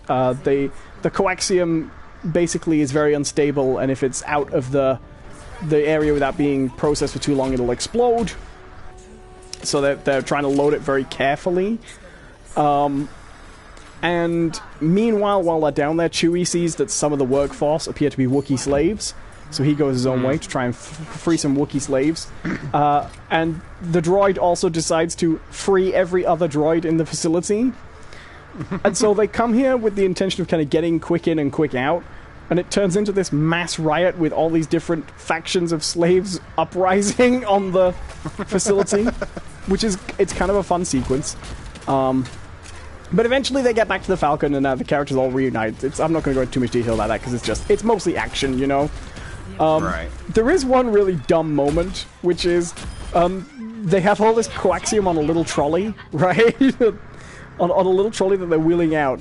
And these tanks are really heavy and you can't move them too quickly, otherwise they explode. They wheel the trolley up to the Millennium Falcon, and I'm sorry, right? This is a cargo ship, right? They then proceed to take the trolley to the little unfolding ramp that people walk in and out of. You know, you know the little entrance that people embark and disembark the Falcon from, and the trolley won't fit.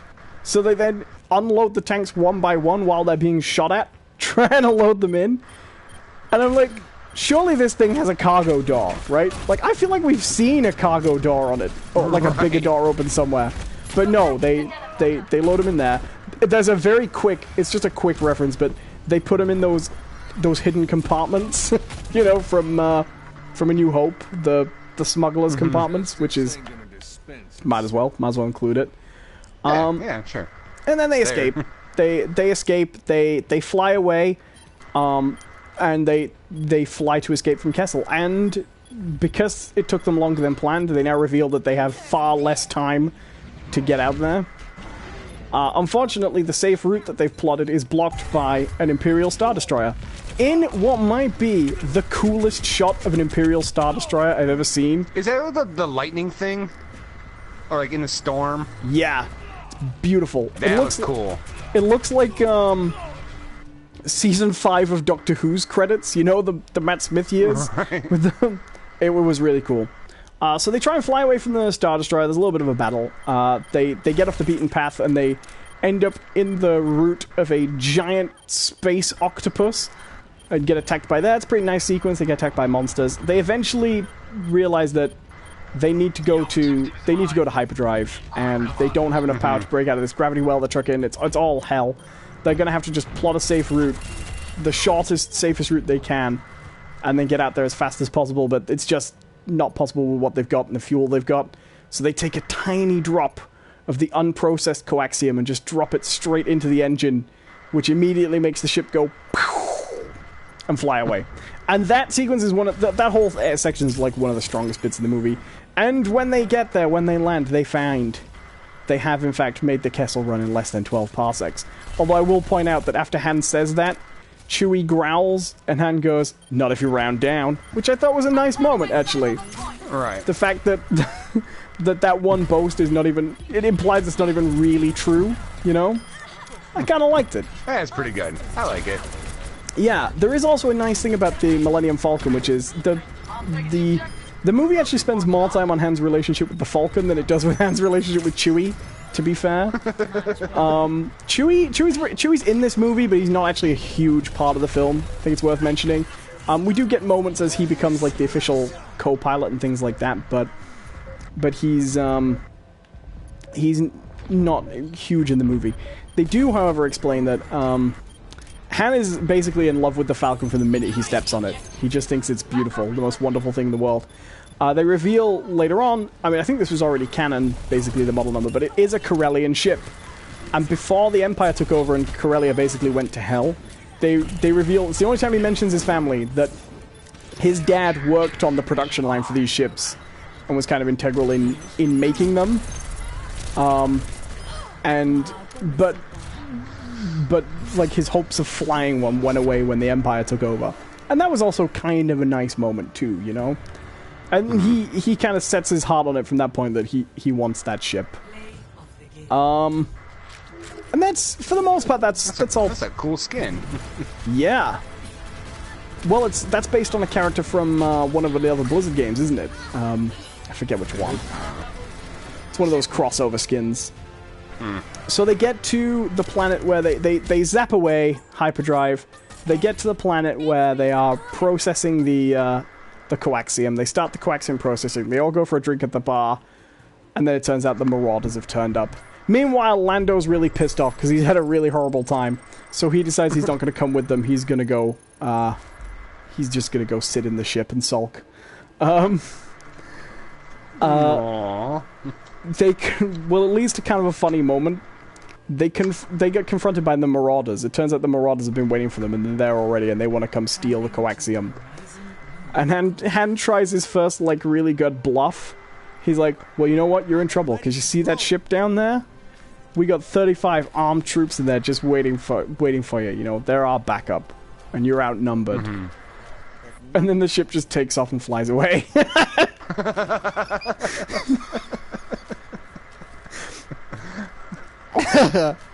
Which is pretty great. And then we have kind of a lame twist in that Tobias is like, oh, don't try and reason with them. They're Marauders. They don't give a shit about anybody. They're just in it for themselves. Which, you know, considering this is a gang of thieves, sure, that's a reasonable assessment. And so there's a really weird moment where the lead Marauder takes off the helmet, and it's revealed that she's quite a young woman. And they play this moment as if to say, see, you thought they were callous thieves, but this one is a pretty lady. Right. How could they be bad people? And then they reveal that, yes, the Marauders do go around and steal from thieves, but they're basically very early rebels. And they believe that groups like the Crimson Dawn and groups that work with the Empire shouldn't have these powerful resources, and that what they do is they're basically stealing from bad people to stop them having things to help the war. They're rebels. They're fighters, and they say, look... They're rebels. We rebel. Yes. Sorry. It's a little like that. And they managed to convince Han, at least, that they can't give the coaxium to Dryden, because Crimson Dawn can't have it. It's too dangerous for them to have that much coaxium, and innocent people will be in trouble. And Han agrees, which is really dumb, because while Han hasn't been Han up at this point, the whole purpose of the plot of Star Wars, for Han, his story arc is he learns that sometimes things are more important than his selfishness and personal gain, right? Sure. Like, I would say the character of Han Solo in Star Wars, at least, is he's selfish and greedy, and he also doesn't want to get into any trouble. He doesn't succeed in not getting into trouble, but that's his character, right? Like, he doesn't want to go aboard the Death Star. Once he's aboard the Death Star, he doesn't want to go look for Princess Leia. Do you know what I mean? Like, he wants to stay out of trouble and get home and get paid. That's his character. That is not his character at any point in this movie, and he also ends explicitly making a decision away from that direction. But he goes to Tobias and tries to make a case with Tobias, and Tobias is like, look, I'm not going to stop you, but I'm not getting killed, so peace, I'm out, bye! So he leaves. But he managed to get everybody else on board and work with the Marauders. So when Dryden arrives to come claim his coaxium, they go on board, and he makes the deal, and he brings the little trolley full of coaxium and shows it to him and says, there you go, look, coaxium, I'll just take my money, bye! And Dryden's like, it's pretty good, how did you get it to look so real? Looks almost perfect. But unfortunately, you were betrayed! And he's like, oh god, what? What did Kira tell you? And he's like, nope, wasn't Kira, she actually kept your secret, you idiot. And Tobias turns up, and it turns out Tobias is like, look man, no, I just want to get paid. I said don't trust anybody, because he said don't trust it. It's that old trope, you know, a character early on in the movie says, trust no one, and then they always mean themselves. Yeah. Whenever a character in the film says trust no one, you know that later on they're gonna betray, right? That's a very old trope. It's the betrayal version of I'm retiring in 5 days. Right. Fuck. And yeah, basically, a fight ensues. Tobias, a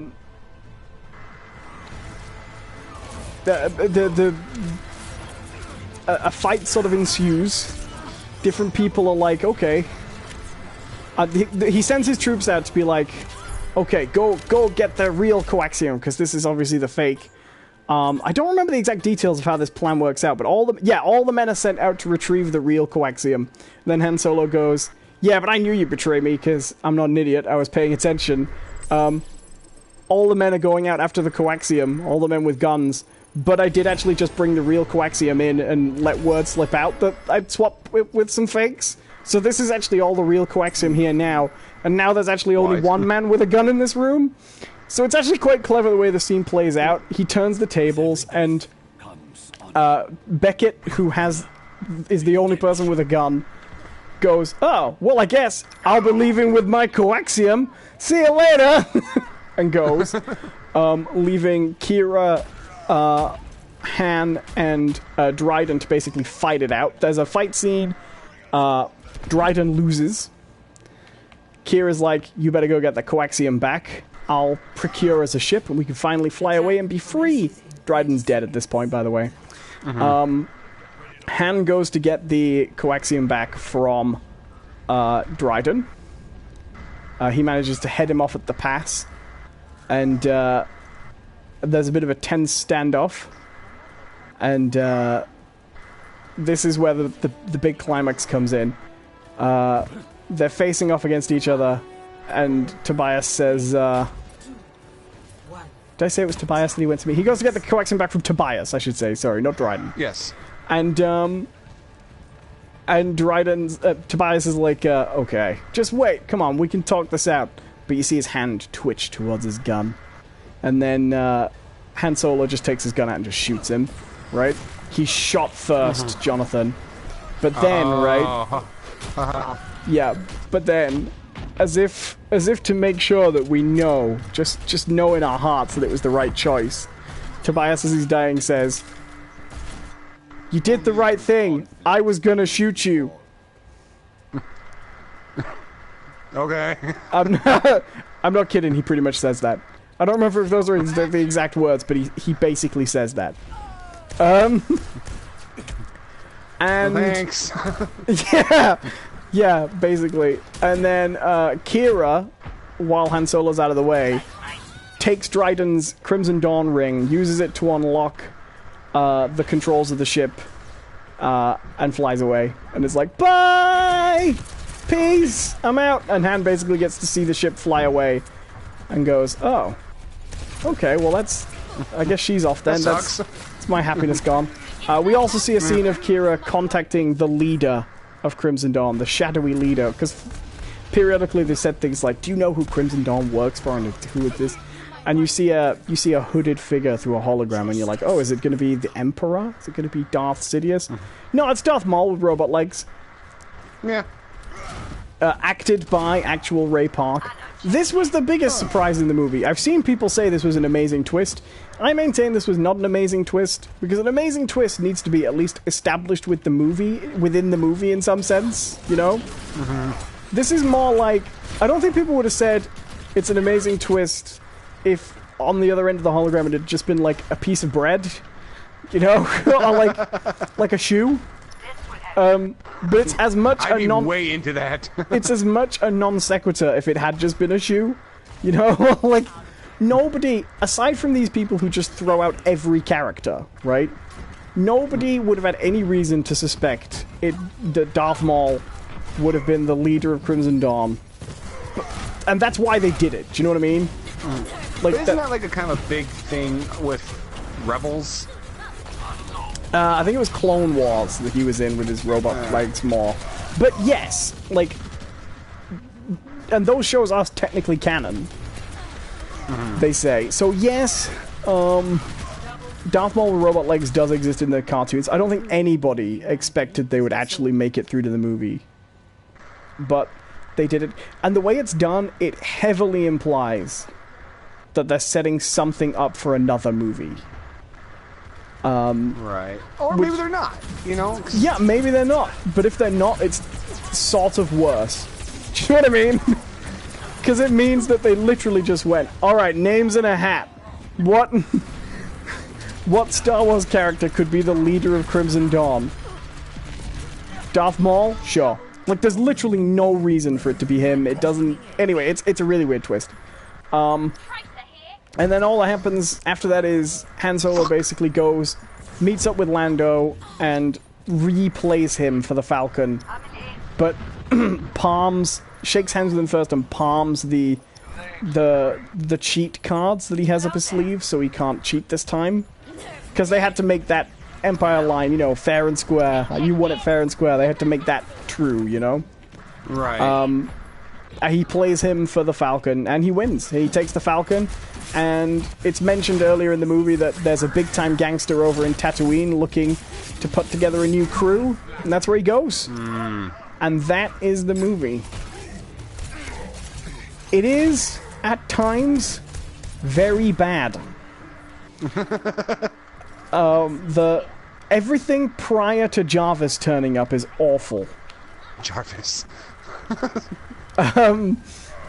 It really is not a good film until Paul Bettany gets involved. As soon as Paul Bettany gets involved, the film improves dramatically because it's about something, right?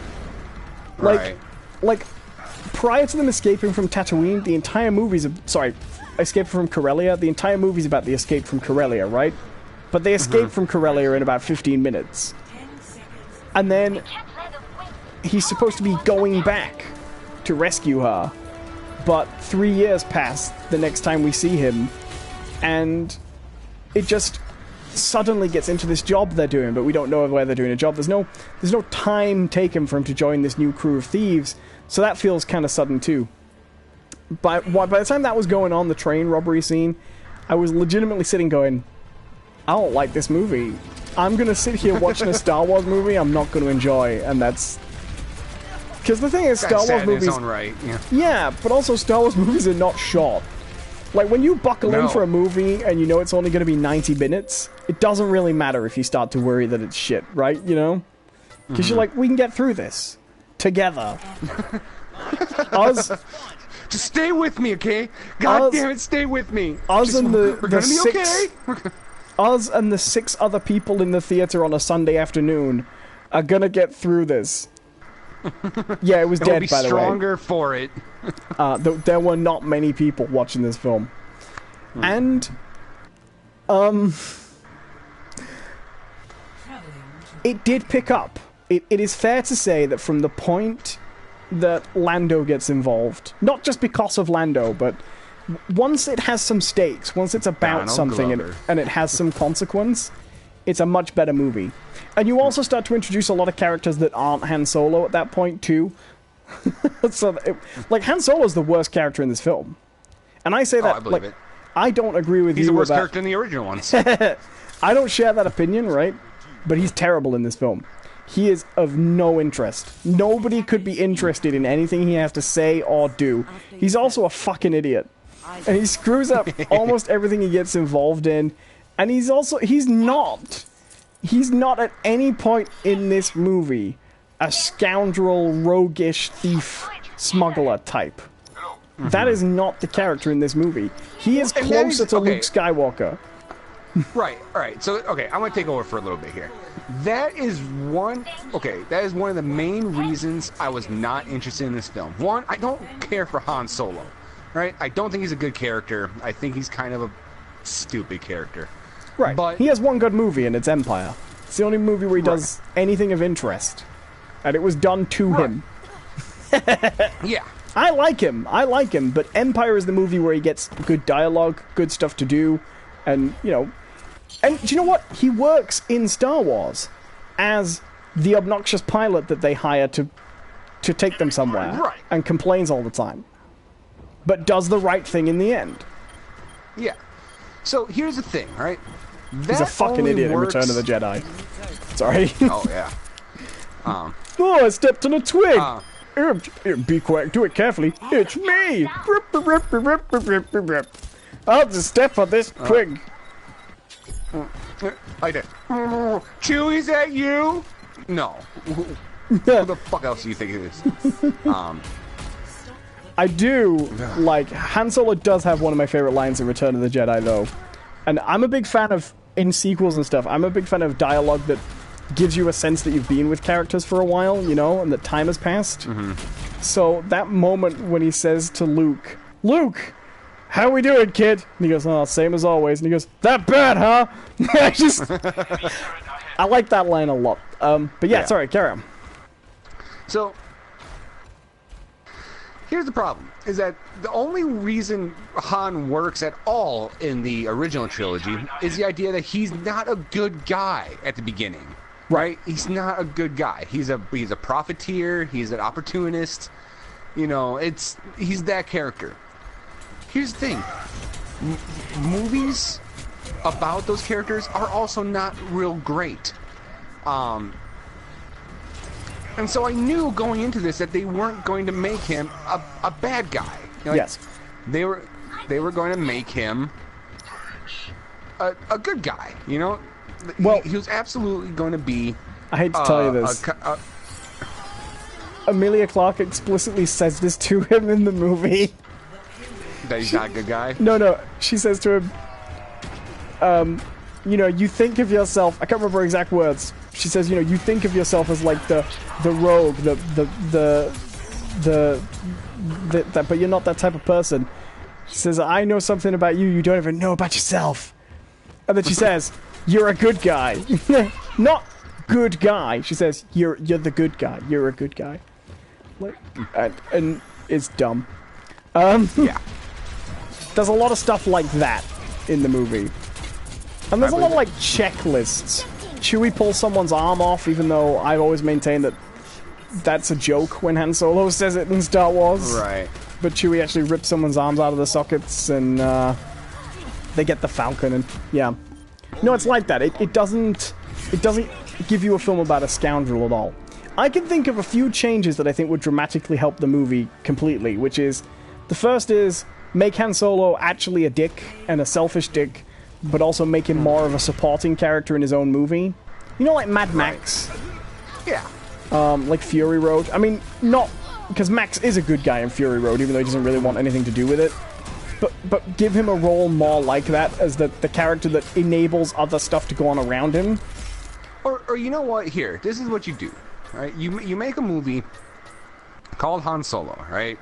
Those are the setup. But like you said, make him more of a supporting character. But have absolutely no moral high ground in that movie. Have every single one of those other characters in that movie betray the living fuck out of each other. Like, and not even like, don't even have the Marauders show up and be all like, oh, well, we're actually helping the rebels, blah, blah, blah, blah, blah. No, have them, like, try to betray everyone too. Like, someone shoots the girl in the back or something like that. Leave him jaded. Like, yeah, that's what you have to do. Set him up to be a good guy, and at the very end, you have to leave him so incredibly jaded and broken that his character makes sense. Right, and if you think about it, this is what Rogue One got really right. Right. Rogue One could only work if all those characters died. Mm-hmm. And they were brave enough to make that choice. Solo only works as a prequel to Star Wars if he ends the movie completely jaded, and he doesn't. So it's not a bad movie, but it works. It only works if you try and take it as a... Do you know, I mean, it would work if Han Solo wasn't Han Solo. You know what I mean? Mm-hmm. Right. That would have worked. Or if, like, I can think of lots of different versions of this movie that would have worked. Like, if Han Solo, rather than having a love interest... Well, maybe not. You could do it with a love interest, but if he'd spent all the time on Corellia, traveling around with his older brother, right? Right. Who's actually called Han Solo, and he's called something like Steve Solo. And then, at the end of the movie... He's Solo. And then at the end of the movie, But then you have that weird thing where it's like, oh, it's a Solo duo. What? Right, but at the end of the movie, Big Brother's desire to help the rebels gets himself killed. Right. Something like that, you know, being a hero anyway. But the movie's not terrible. It is genuinely, as soon as the whole we need to find a way to steal all this coaxium or the gangsters are going to kill us, as soon as that plot's introduced, the film's fine. It's fun. It's a solid adventure movie, you know? Mm-hmm. But it gets so much wrong before that, and it gets so much wrong about the ending, that it is really hard to call it a good movie, you know? Right. It's not a complete bore, and it's not unsufferable to get through. It really does pick up, but it's got a lot of problems. It's definitely the weakest movie.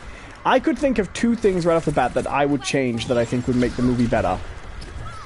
The first is, if in the opening sequence, the first act, say, Han Solo was actually a kid. You know? Yeah.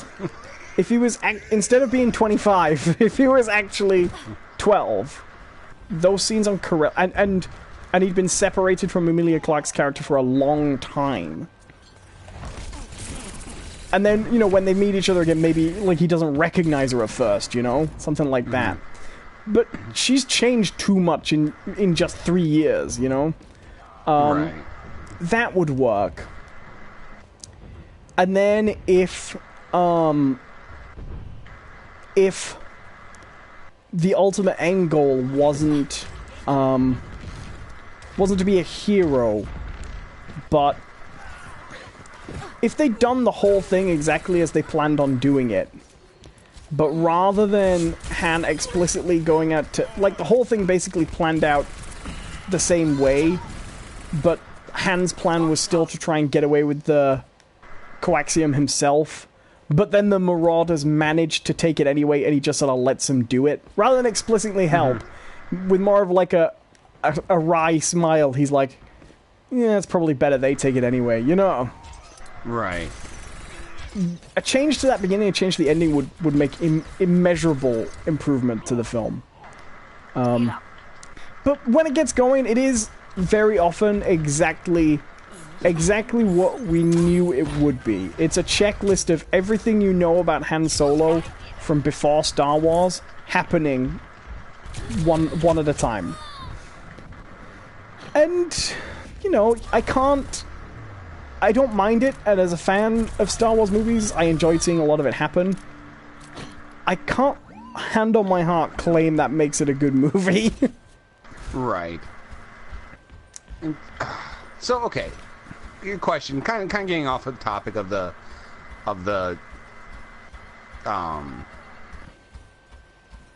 movie itself, all right? So it didn't do well opening weekend, right? No, I heard it had a really sudden drop-off from Friday to Saturday. Yeah, and from what I understand, it, you know, has, you know, for inflation, I guess,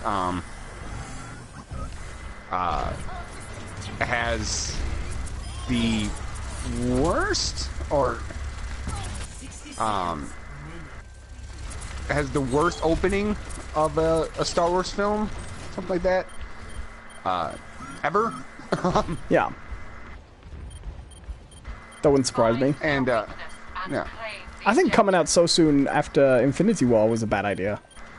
Oh, sure. I can agree to that. So, what do you think that does going forward some of these other, not solo Han Solo movies, but like these solo character movies they had planned? Not Solo, Han Solo. Solo.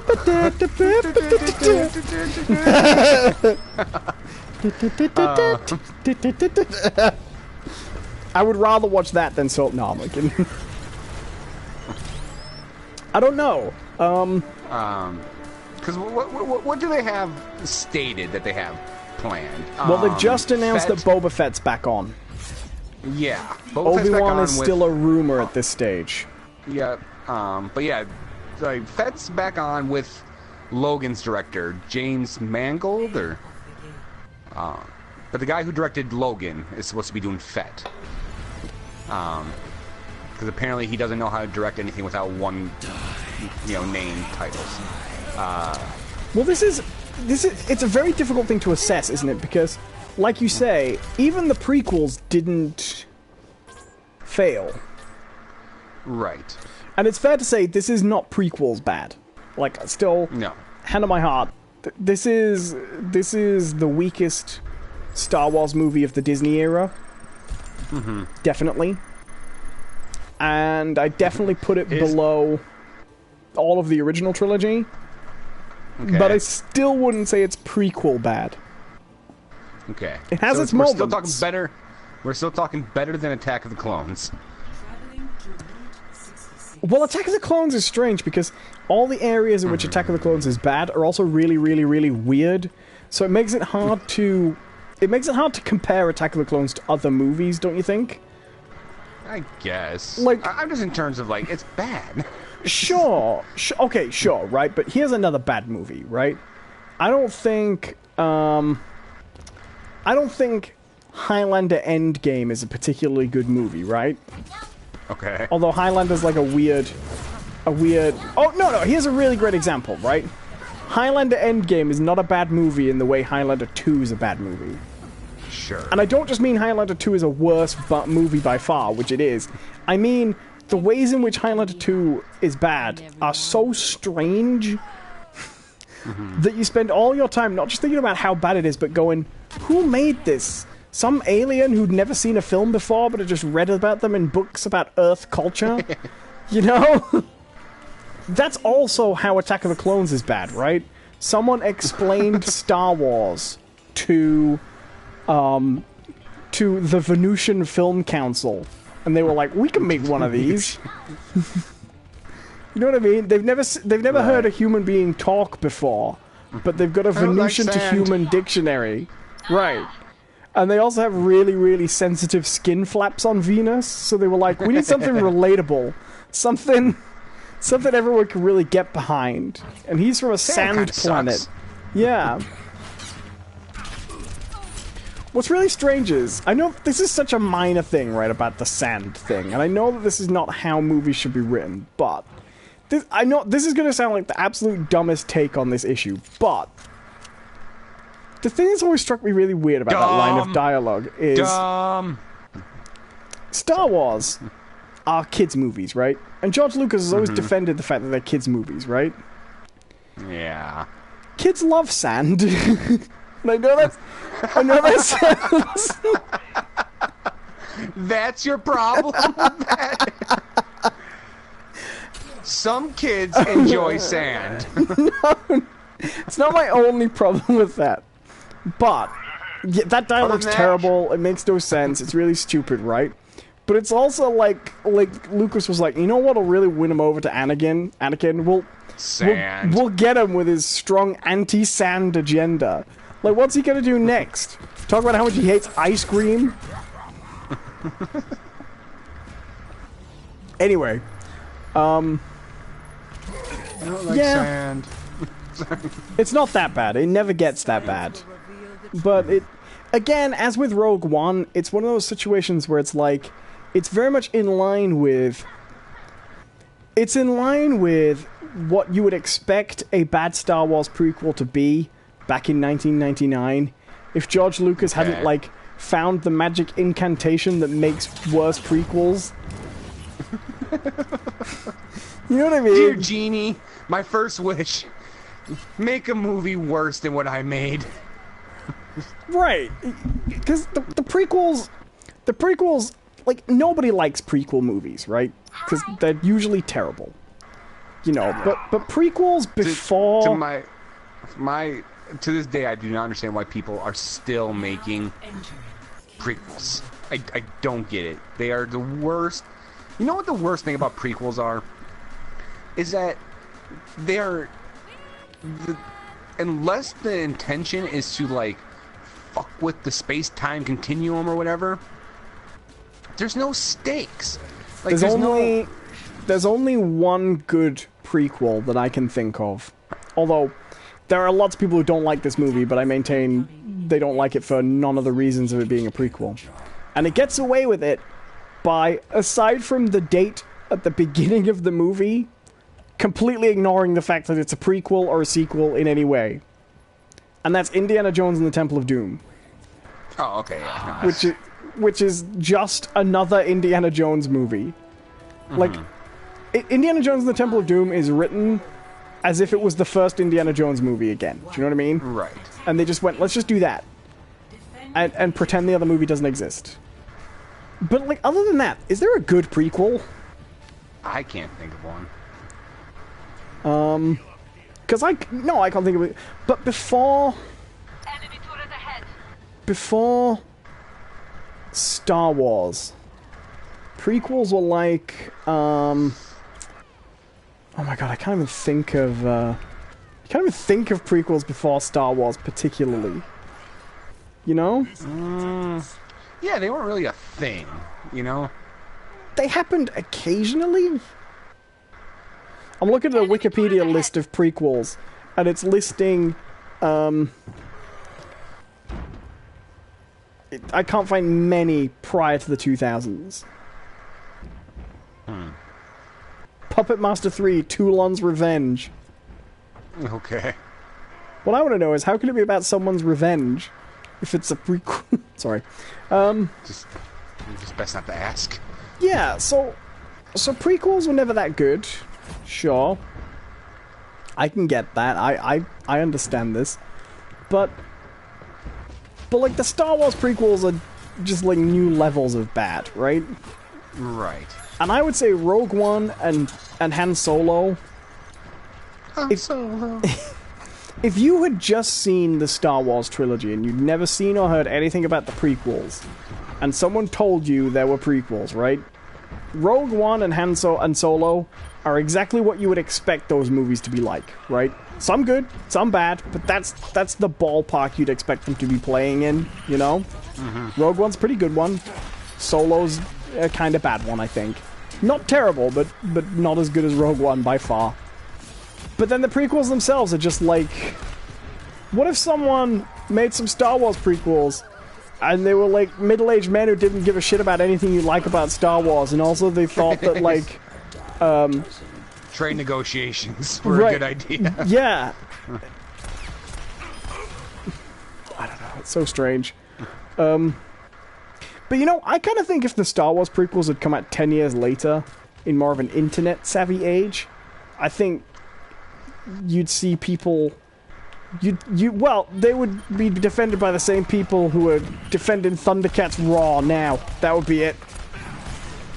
I can't actually complain about Thundercats Raw because I was sad to see Thundercats Raw because I liked the Thundercats as a kid, and it just didn't appeal to me. And my gut reaction was disappointment because I don't love like weird, goofy self-parody remakes of stuff.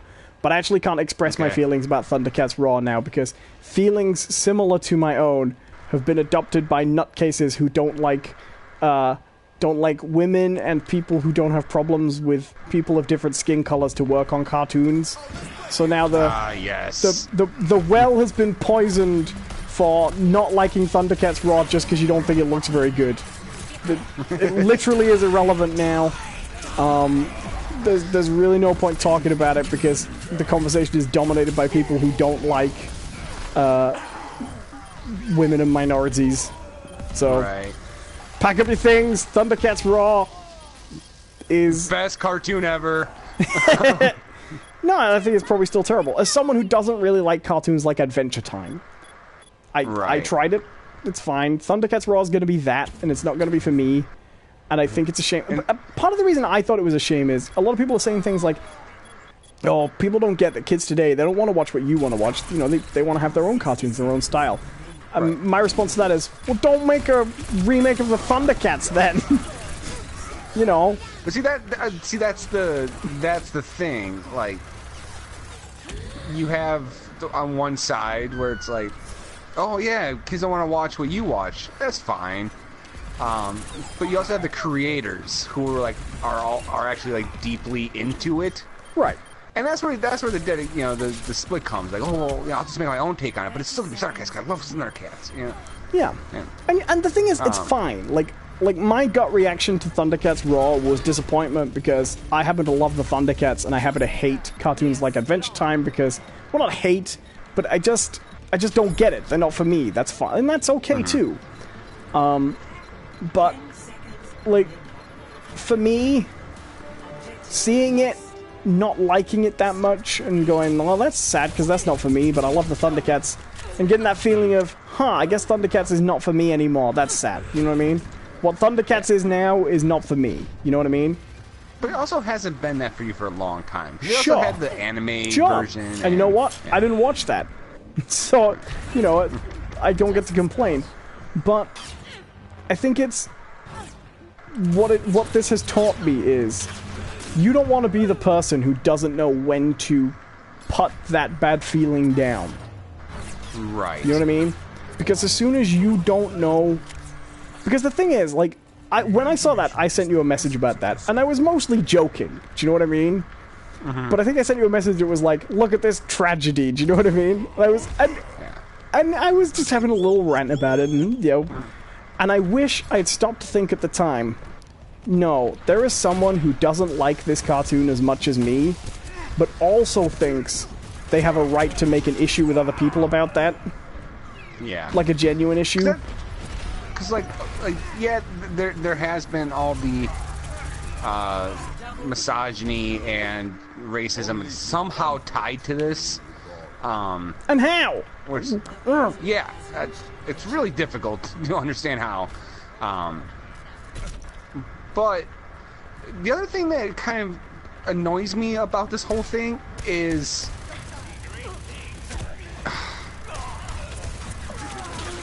there's a term for it. I can't remember what it is, but you see a lot of people who are saying that the artists and stuff working on the show have no talent.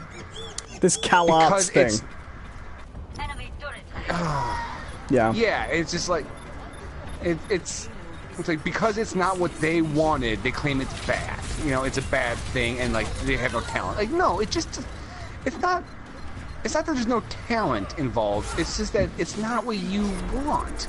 These people are still talented. You know? And I hate to say this, but like when I first mentioned this to you, your response was, "Well, hey, it couldn't be worse than the original Thundercats," which, you know, fair enough. I happen to I like the original Thundercats. I don't think a lot of 80s cartoons are very good. I think you know, Transformers was also pretty bad. Do you know what I mean? Yeah. But Thundercats happens to be mine. Do you know what I mean? My 80s cartoon that I watched a lot. Right. But here's something where I will not defend Thundercats. I'm sorry, people who think that there's no talent to the animation in Thundercats Raw. I remember what the animation was like in the original Thundercats. Right. And it was awful. Significantly worse than Transformers.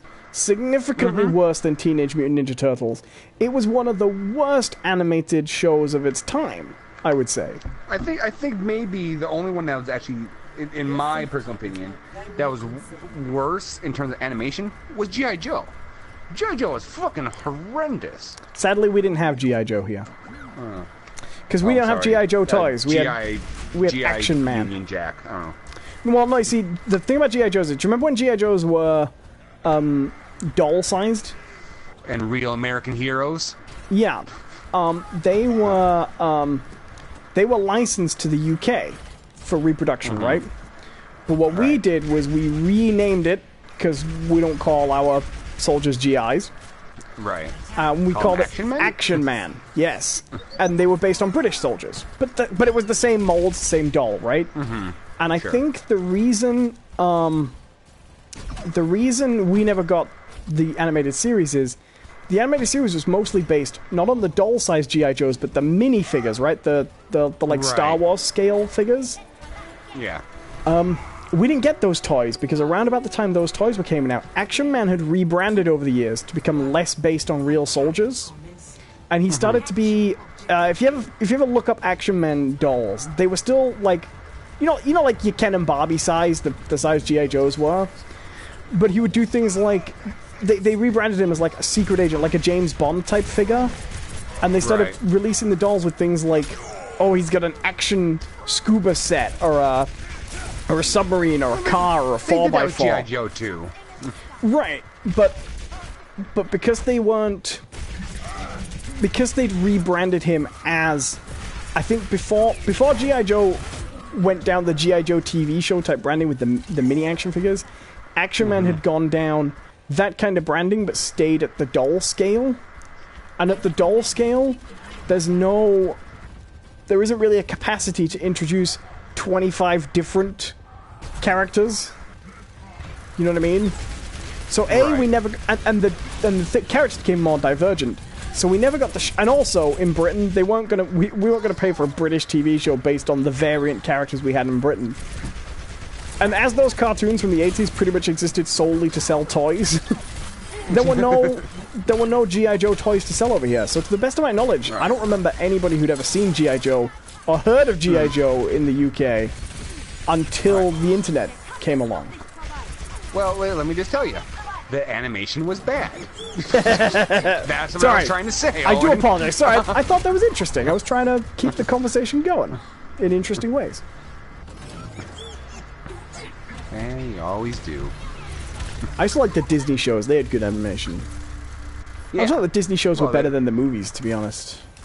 I wasn't a fan of Disney movies as a kid. They also had all the power of Disney. I mean, it's why, you know, the Warner Brothers and the Warner Disney Sister shows Dot. were always... Just for fun, we run around. They want a movie lot. They lock us in the tower whenever we get caught. But we break loose and that's it. But now you know the plot. We're those are biscuits. La la la la la la la. Sorry, carry on. John is cute and Owen's British. Just... One's got a gland in his face and the other knows about clowns. What?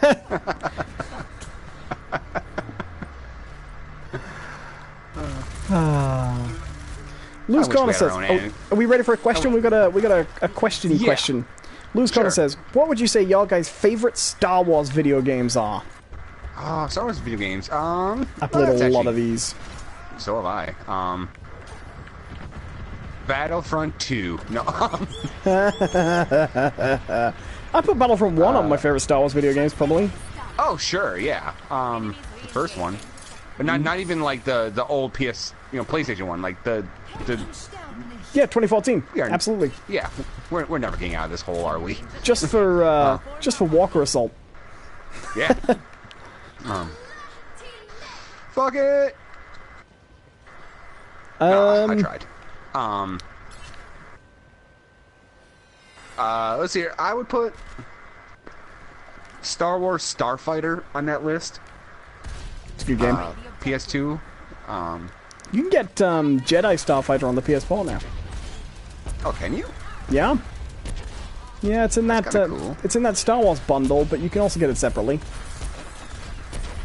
It's only a remaster, you know. It's in HD and you get trophies, but it's the PS2 version. Right. I put that one on there. Of course, I put the first Knights of the Old Republic on there. That's on there. That's a great game. But those, yeah, it's a great game, and and like people are like, oh, everyone puts it on the list because it's a legitimately really good game. And it's basically the first Mass Effect game too. Well, not lore-wise, but it's. You can say that. It is the prototype for Mass Effect. Are those even the same company? Yeah, BioWare. Yeah, didn't you know they were made by the same company? I did know that, actually. I'm sorry, I'm thinking of something else. Anyways, I'm shocked to see nobody's put Republic Commando on that list yet. I know a lot of people actually like that game. Oh, I hated it. You know which one I think is really overrated, and I don't know why people like it so much? Jedi Academy. Yeah. Like, I'd much rather play Outcast. I like Jedi Academy 2. That was mine. The third-person one. Oh, no, that's the one I'm saying is overrated. Jedi Academy is the last one. It goes Dark Forces, which was like a Doom-style shooter. Dark Forces 2, Jedi Knight. Jedi Knight 2, Jedi Outcast. And then Jedi Knight 3, Jedi Academy. I liked Academy. I hated Academy. I liked Outcast a lot. I didn't like Academy. Well, a Star Wars movie, or game that I like. Oh, sorry, you have a think, and I'll list a few. How about that? Yeah, go ahead. I listed a couple. You listen. I really like both Star Wars Force Unleashed games. I actually prefer the second one. It's short, which is a good balance for the gameplay, and it has a really good plot. The only weakness to Force Unleashed 2 is its plot. It is a total sequel to the first one, so you can't enjoy it self-contained. You have to really play both. I also really enjoy TIE Fighter back in the day. That was one of my favorite games. I actually belonged to a very early online gaming organization called the Emperor's Hammer, which was a group where they would play TIE Fighter. It was originally set up for TIE Fighter, but they rolled in other online games too. And it was a group where you would they played custom missions for TIE Fighter for points and things, but it was all rolled into a military infrastructure. So you would actually join squadrons, and you had to. It was like a role-playing thing where everybody would play the game and act like they were actual members of the Empire's fleet. And I was court-martialed for cheating. So okay, I know you just kind of gave a big spiel about what that was all about. For those of you who weren't paying attention, this was a group of people who got together because no one else would sit with them at lunch. It was fun, actually. Well, so looking back, at the time I thought it was the coolest thing, but I was 13. And most of the other people who were playing were adults. And looking back, that's really sad. But when you were 13, it was great. A chance to sort of pretend you were in like a military organization and fly TIE Fighters and stuff. It was good. So I like TIE Fighter, I like the Force Unleashed games, and I also really like the N64 and Dreamcast Pod Racer game. Yeah, I like that one too. Oh, do you know the sequel to that was on PS2 is also on the PS4 store. Oh, nice. That Star Wars bundle is really great. It's got that Jedi Starfighter. Do you remember the Jango Fett Bounty Hunter game? That was okay. That was an alright game. It's got that, and then it's got the Super Nintendo Star Wars game. That's the bundle. It's a pretty good bundle, actually. It's cheap, too. Hello to GN Sue Gaming, who says, the first Knights of the Old Republic, N64 pod racing was amazing. Yeah, it was great. Those pod racing games were really fun. Really good, just really good racing games, you know? Yeah, I mean, you'd think they'd be goofier than they were, but no, they're actually they were treated very seriously. Yeah, which was kind of strange.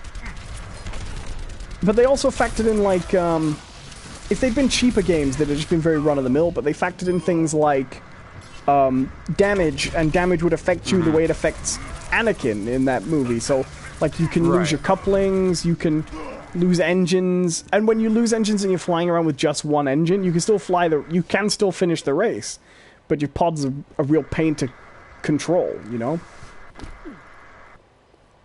Pod Racer was a really great game. Yeah, it was. And the last time Pod Racer 2 was the last time what's his name reprised young Anakin. What's he called? Jake Lloyd. Jake Lloyd. There we go. Yeah. See here, Naif N. Hello, welcome. Gensu Gaming says Jedi Outcast. Yeah. I honestly don't have a ton of experience with those games. You know what? Okay, I understand that it's a ridiculously difficult game. And I never actually beat it. But I remember playing as a kid. Super Ultra Return of the Jedi, or whatever. Super Return of the Jedi for the SNES. It's a nightmare. Oh yeah, it's a fucking nightmare. But I played that a lot. I think I just kept on renting it. That is one of the few... all three of those are good. Super Star Wars, Super Empire, and Super Jedi. All three are good games.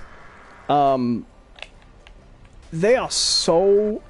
Like, the level structure's a little different, but overall they are so true to the movie. Like, they feel so much like the films. And that's I hope not, because, like, if in watching, you know, Empire Strikes Back, and all of a sudden I just saw 1,000 lasers go flying across the screen, and then bats, and then, like, a Wampa out of fucking nowhere just be like, hey, how's it going? I'm in this too! I'd be like, and I would just, like, convulse. Yes. But not a lot of 16-bit games are very, like, good at replicating that. Oh, that game was... Gianzu Gaming says, Rogue Squadron for the N64. Yeah, Rogue Squadron was pretty good. I liked Rogue Leader too, which was a GameCube exclusive. Yeah, I like the GameCube one. That's the one I really liked. There was a third one, you know. No one's ever heard of it. And it's a real shame. It's called Rebel Strike. And it's not that good in the levels. Like, some of the levels are good, some of the levels are bad. They kind of screwed up by adding adding ground sections where you would get out of your ship and run around a little bit, but it actually controls like the it controls like the hangar where you go select your ship in Rogue Squadron. But it should have sold. I wish it had sold hugely because it has one of the most amazing features. Rebel Strike really sounds like it really sounded like you're like, oh yeah, there's a third one. No one's ever heard of it. I have the treatment written up right here. This is based on my fiction. So Rebel Strike's not that great. But it includes a love scene between a Y-wing and an X-wing. All right. Shut up. Let me tell you why it's great. The game. No, you don't get to play that card on me. You don't ever get to play that card on me, Owen. You understand? I'll murder you. I'll find you.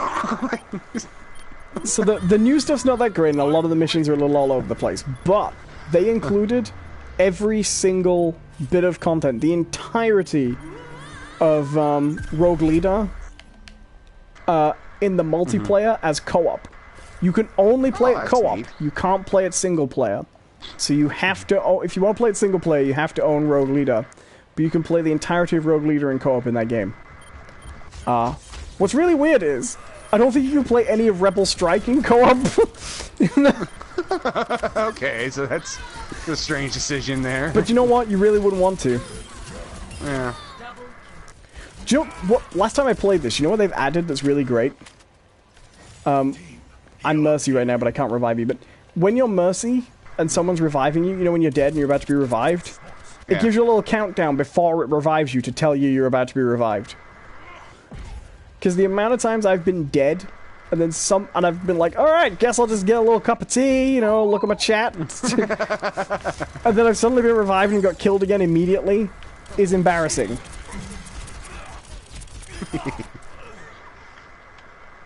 We wouldn't expect anything else from you. I don't even have a context for this comment, but I think it's great. Tiny Bear Secret says, if it was that, John would be the star of the game, and it would transpire that there was a heist. And a get-rich-quick scheme, perhaps. Oh, it's your fan fiction. Oh, right, I see. Yeah, whoa. That's great.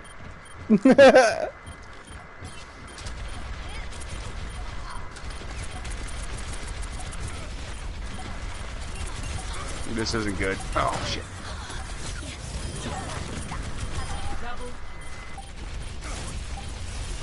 Oh, see, here we go. Gensu Gaming says Republic Commando was beautiful. I actually have heard that the game actually has a pretty good cult following. Cause I never played it myself, but didn't it do like the Tom Clancy like Ghost Recon thing where you had a squad that you had to command and yeah. Well, squad games are really in then. Do you remember that game? It was actually a really terrible game. I played it on PC, but it was very, very heavily promoted for a while. It was called Project Eden, maybe? oh yeah. You had 3 team members and a robot. Was that a squad? Yeah. Oh boy. Tiny Best Secret says, I'm disappointed that the best Star Wars game hasn't been mentioned yet. Oh boy. What could this possibly be? Well, without giving away the fact that I know things about Tiny Beth Secret, I'm almost certain it'll be Lego Star Wars. Which I will maintain is probably the best Star Wars game. No. They're great. Might be the best Lego game. But. To be fair, it hasn't aged well as it should. Excuse me, I'm yawning. I apologize. Oh, we have a detractor. The Gensu Gaming says the best was mentioned yet. Oh. What you gotta say about that, Beth? Huh?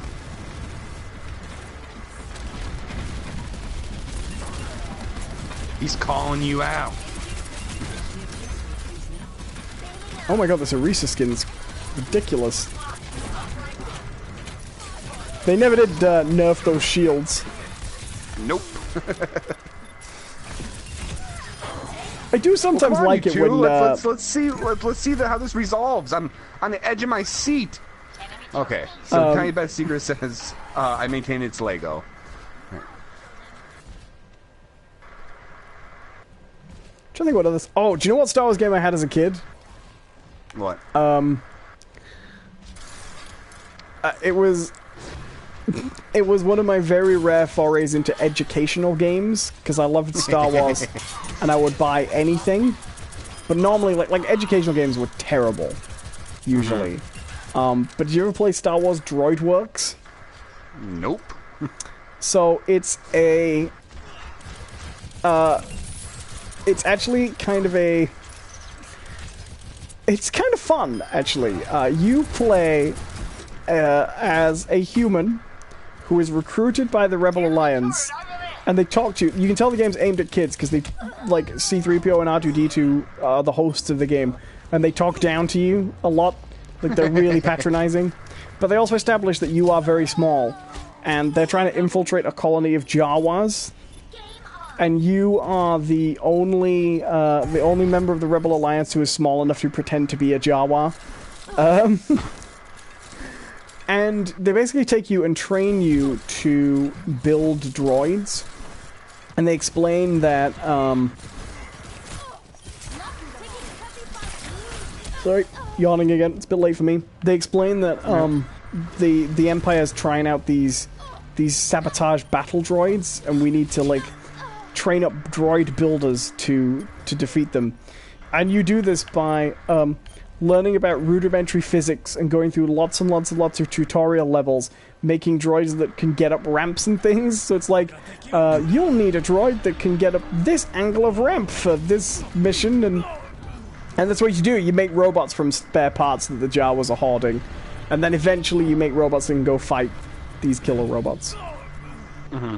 It's terrible. I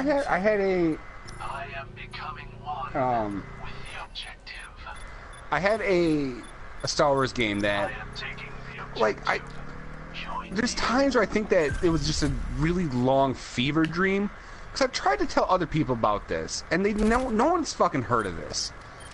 So I think it was a It was a TIE Fighter versus X-Wing game. I think it was like TIE Fighter for X-Wing 2. And it wasn't first person. And most of the game actually like took place like on the ground. And it was these weird sections. It was like almost all FMV. Yeah, it's like that game you were telling me about on the PS1. That's FMVs and the character just sort of moves around within that, and you choose when to go left and things. I believe it's called Rebel Strike. Is that the game we were talking about? Is that what? Oh is that God, what no, not Rebel Strike? Strike. It's a space shooter, but it's an FMV space shooter, and you choose. What's it called? It's not Rebellion. Rebellion is a Rebellion is an X-Wing versus TIE Fighter game. Mm-hmm. No, I've played it. It's not bad actually. No, it's fucking Rebel god Assault. awful. Rebel Assault, it's called. And there was a sequel, but the sequel was proper CGI, I think. Does that sound familiar, Rebel Assault? Kind of. But I thought it was 2. I thought it was specifically. Well, there is a 2. A sequel. There is a Rebel Assault 2. Rebel Assault This is 2, definitely FMV. The Hidden Empire. Or maybe that one was. Well, the first Rebel Assault was a... the first Rebel Assault was originally a Sega CD game. Okay. This definitely played like one, but it was. I know it was on PC. Well, yeah, because the Rebel Assault was eventually ported to PC and other things too. But there was a Sega CD game, and then if I remember rightly, the Sega CD had basically gone under by the time Rebel Assault 2 came out.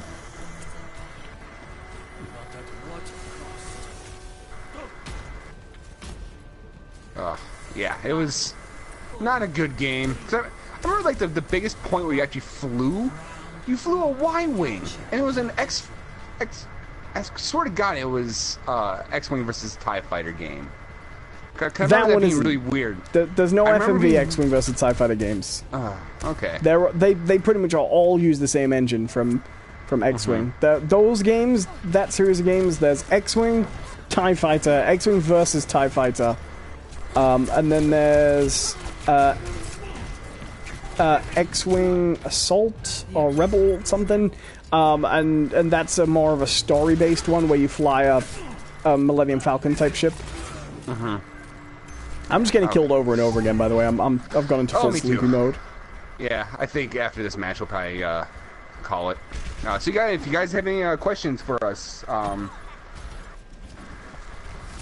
now's the time. Any more questions? Any comments? Anything you want to do? Make sure you guys are liking and subscribing, by the way. We've been slowly getting some subscriber, which is nice, but we want to, pump those numbers up. Them rookies numbers. So I think I've ended up on some kind of list, because I'm getting weird spam email again later. But they're supposed to be, like the spam emails you get that are like dating emails, the honey trap scam emails, and they have like attachments like check out my pictures, because they know I'd say a good 98% of men, when it comes to most spam situations, can give you lectures on how secure they are, but when someone goes, hey, want to see my nakeds? They're like, oh, this must be real. Women definitely find me so attractive they will send me... Anyway, so I'm getting more and more spam like that, but it's got those auto-generated ones, and I've been really enjoying the emails, and I just got one here that says, hi, my future innamorato. I don't know what an innamorato is. I don't either. I'm curious though. A modest chick needs the assistance of a real man. I stay alone in my apartment and have troubles with my bathtubs. Some pictures of it, and of course, some my nudes. What? The person who sent me this email, the spammer that has composed this, is basically like, okay, we got 2 types of men out there in the world. that we need to try and catch. There are only two kinds of men. If we phrase this email, we'll get them both. We'll get them both. The first is those who desperately need to see nudes, and we'll go for the nudes. The others are plumbers. The others are ones who like to tell women how to fix simple problems on social media. So we'll aim for those two targets.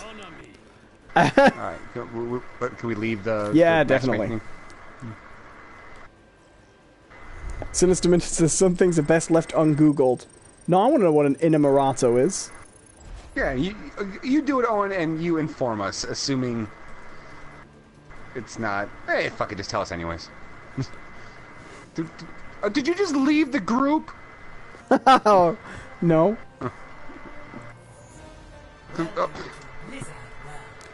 A man with whom one has an intimate romantic relationship. Oh, that's... It's not as bad as I thought it could have been.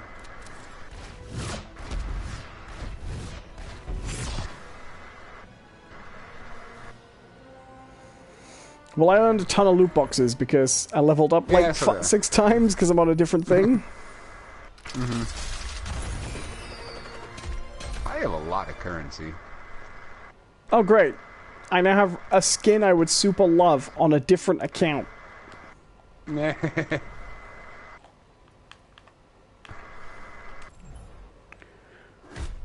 Also, special loot boxes don't roll over into your normal loot boxes now, apparently. They don't? Well, basically, I had a special anniversary loot box because it was the one they give you just at the start. When I opened it, it made me go back to the menu and select loot boxes again rather than just rolling on to the next one. Oh, okay. So the free ones they give you are different. Because, yeah, I just opened an anniversary one with my other one. Well, I mean, you know the odds in these aren't, they're different from country to country, and they aren't consistent from loot box to loot box as well. So your odds aren't the same every time. So, Jiansu Gaming says, "You're all adults. You're new to the show, aren't you?" Did you see, by the way? This really irked me. Was this the Battlefield tweet? Yeah, DICE. I knew you were gonna bring it up. Posting that DICE posting that Battlefield 5 won't have loot boxes, and everyone falling over themselves to perform oral pleasure upon DICE for the bestowing upon us the beautiful knowledge that they won't try and exploit us with this game. They'll just sell us a $60 game with lots of DLC and no doubt some microtransactions. It was like this time around, everyone was just offering up their anuses to their non-consensual proctologist. You know, like please, no lube. I know it's better for you. Just. Well, I tweeted that, and a guy said, I tweeted that saying, I sent a tweet that just said, the people congratulating them for this are like, it's like they're thanking a burglar for not robbing them twice. Because that's how I feel. Like, not doing a shitty thing isn't doing a good thing. Do you know what I mean? That's not... Right. And I got a reply that says, more like congratulating them for taking a step in the right direction. I'm like, no, for listening to their fans. No, they didn't. I'm sorry, but... All they did, they took a step back to the neutral point that video games used to be. Right, and the thing is, they didn't listen to their fans, because people were bitching about loot boxes before Battlefront 2, and DLC, and all that crap, loudly. And there were people concerned about the gambling implications and all that, loudly. You know, the fans were speaking, and they didn't give a shit. It's this impending regulation that's got them, moving. So to be like, yeah, they listened, well done, EA and DICE, champ, old buddy, old pal of mine. No. Right, it's like not even like congratulating your robber for not robbing you twice. It's that kid, right, who for all intents and purposes, never hurt anyone in his life.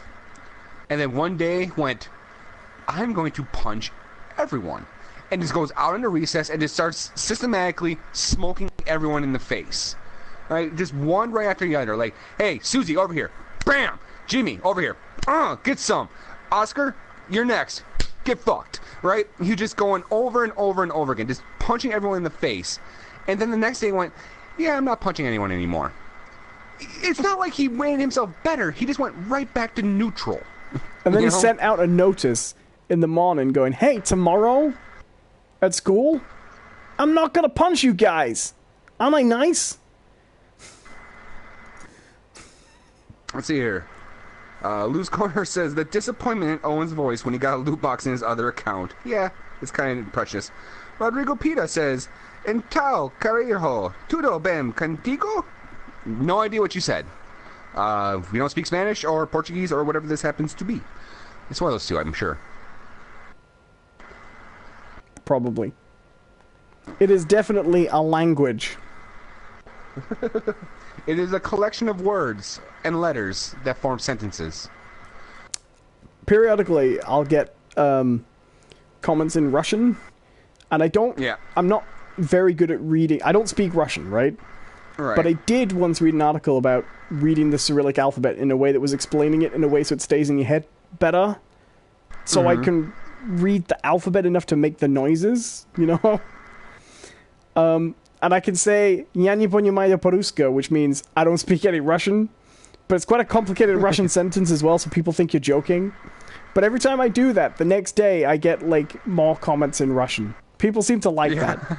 I get some likes. If you can communicate in Russian that you don't speak Russian, and even if you don't know what people are saying, read their comments, you'll do okay. So, yeah.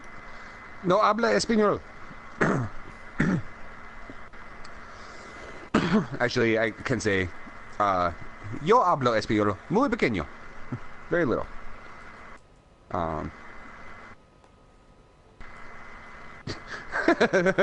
Luke's Corner says, I honestly could Google translate his last sentence. Tudo bem contigo, which means, you alright? I wonder if he came in right when I was talking about punching people in the face. Yeah, I'm good, man.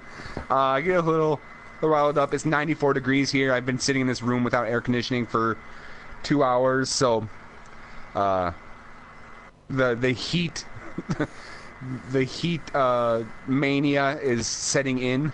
Are you sure the heat isn't on? The heat is on! Oh, yeah, absolutely. The heat is on! The other Beverly Hills Cop theme. That's what that was from, right? Beverly Hills Cop? Yeah. You know, oddly, I could actually figure that out when Rodrigo says, what was that? Now say falar em ruso. He doesn't speak Russian. Okay. I kind of figured that. But, yeah, well, here's the thing. He's British, I'm American. We kind of stick to English here, folks. You just kind of fall into that group. Nothing against the other languages. We have nothing against them. Just, we want to communicate with you guys. Just oh my a little god. bit. Heat is On is not only from Beverly Hills Cop, like, it's in the movie. It's only from that movie. It's from the Beverly Hills Cop soundtrack album. I didn't even realize that. Huh. That's a damn good song. That was Kenny Loggins too, right? No. Glenn I'm at that point where I have a belief that every sort of rock and roll song from the 80s that was on a soundtrack is Kenny Loggins. So, recently my girlfriend and I were talking about the most successful albums ever, because we got on the subject of talking about Thriller, right? And then... Oh, that's beautiful. Rodrigo Pita says, "Oh, darling, if you want, I can speak perfect English with you. Oh, anytime, babe." We were talking about Thriller, and then we were talking about how, prior to Thriller, the best-selling album of all time, in the US at least, was the Eagles' Greatest Hits, right? Yeah. I've heard this fact many times, right? Mm-hmm. And I was like, well, that's ridiculous. Like, I mean, and I made this joke. I was like, and clearly that's just Hotel California, right? Sorry. just read the chat, and nothing against you, Jensu, but I read this in this voice exactly. You guys like Tool?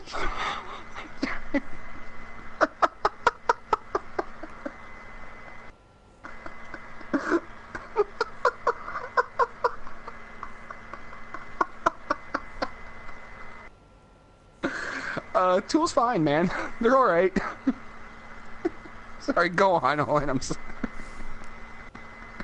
I can honestly say I don't think I've ever even heard a Tool song. I'm familiar with them in passing only. You ever heard Schism? That's not a bad song. Couldn't name it off the top of my head. I couldn't hum it. Yeah. I watched the pieces fit because I saw them fall away. Sorry. All right. Nope. Doesn't ring a bell to me. Anyways, so what were you saying about the Eagles and Hotel California? Oh yeah, so like before Thriller, apparently the best-selling album of all time was the Eagles' Greatest Hits.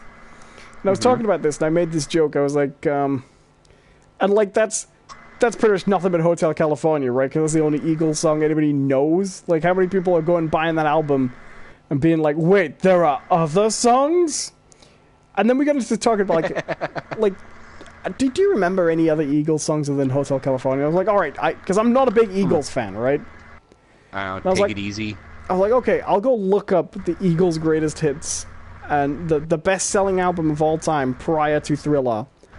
And we'll see if we remember any of them. And there were some I knew. I knew Desperado and things like that, right? Mm-hmm. And then I found out that... I actually really like that song. I found out that the Eagles' Greatest Hits came out before Hotel California, and Hotel California is not on it. And then all I could think was that it had become the greatest selling album of all time after Hotel California came out, and all these hundreds of millions of people just buying it and getting it home and being like, aww. No. But why didn't you just look at the back cover for the track listings? But yeah, I had... Something tells me, Rodrigo, that's not Hello. But just gonna throw that out there.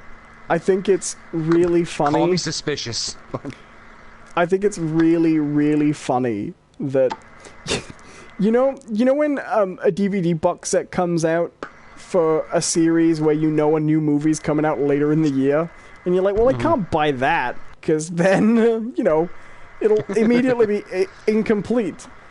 That's the Eagles' greatest hit because the next year Hotel California came out. And I love the idea because you've either got all the people who bought it after Hotel California came out that were basically like, oh, it doesn't have this, and then all the people prior who were like, there we go, now I've got the greatest hits and I need never buy another Eagles album again. I got my Eagles fix there, that'll be good. If there's an Eagles song I want to listen to, it's going to be on this double LP. So real quick, honestly, Luz, that's not as bad as I thought it was going to be. So about the Eagles, right? I hate that song Hotel California, right? It's not a bad song. It's just one of those songs where I've heard it so many damn times that it just really gets to me when I hear it. I feel exactly the same way, but I have to say, I always find that sort of appropriate given the subject matter of the song. Right. So here's the thing. Just early this year, I went to Indonesia as a vacation. I have a whole video of it on the channel. Yeah, right. So I'm in Bali, and I hear this song while I'm walking, around the streets, and it's coming from some booth. And I'm like, oh, okay, well, I didn't not expect them to have like American music or Western music. That thought never crossed my mind. I'm just like, wow, really? All the way over here, I'm still hearing the song? Okay, that's fine. Then I go to my hotel's bar, and I sit down, get myself a beer, sitting there drinking, and it comes on. I'm like, oh, all right. So this song again. Cool. Then we had a guy at the hotel that same night who was singing covers, and he did an amazing cover of 500 Miles by the Proclaimers. That was great. But then all of a sudden he's like he's singing Hotel California in this really thick accent, and I found myself like starting to love the song again. It's like no, I'm way cool if every time I heard Hotel California from now on, it was in a really heavy Indonesian accent. I'd be so okay with it, because it made that song so much better. So much better. It's adorable. Right, but I think we should wrap up here. Alright. Alright. Thank you all for watching. I have been one of your hosts, Jonathan Cadotte. With me, as always, has been Owen Adams. Owen, where can they find you? Go to my YouTube channel, youtube.com/Owen Adams. Alright. And you can find me on Twitter, which is @JohnCPerson. That's Jon, the letter C, person. Or you can follow this channel right here. That's where I put all my content on there. And until next time, thank you all for watching. We really appreciate it. And have a good one. Bye-bye.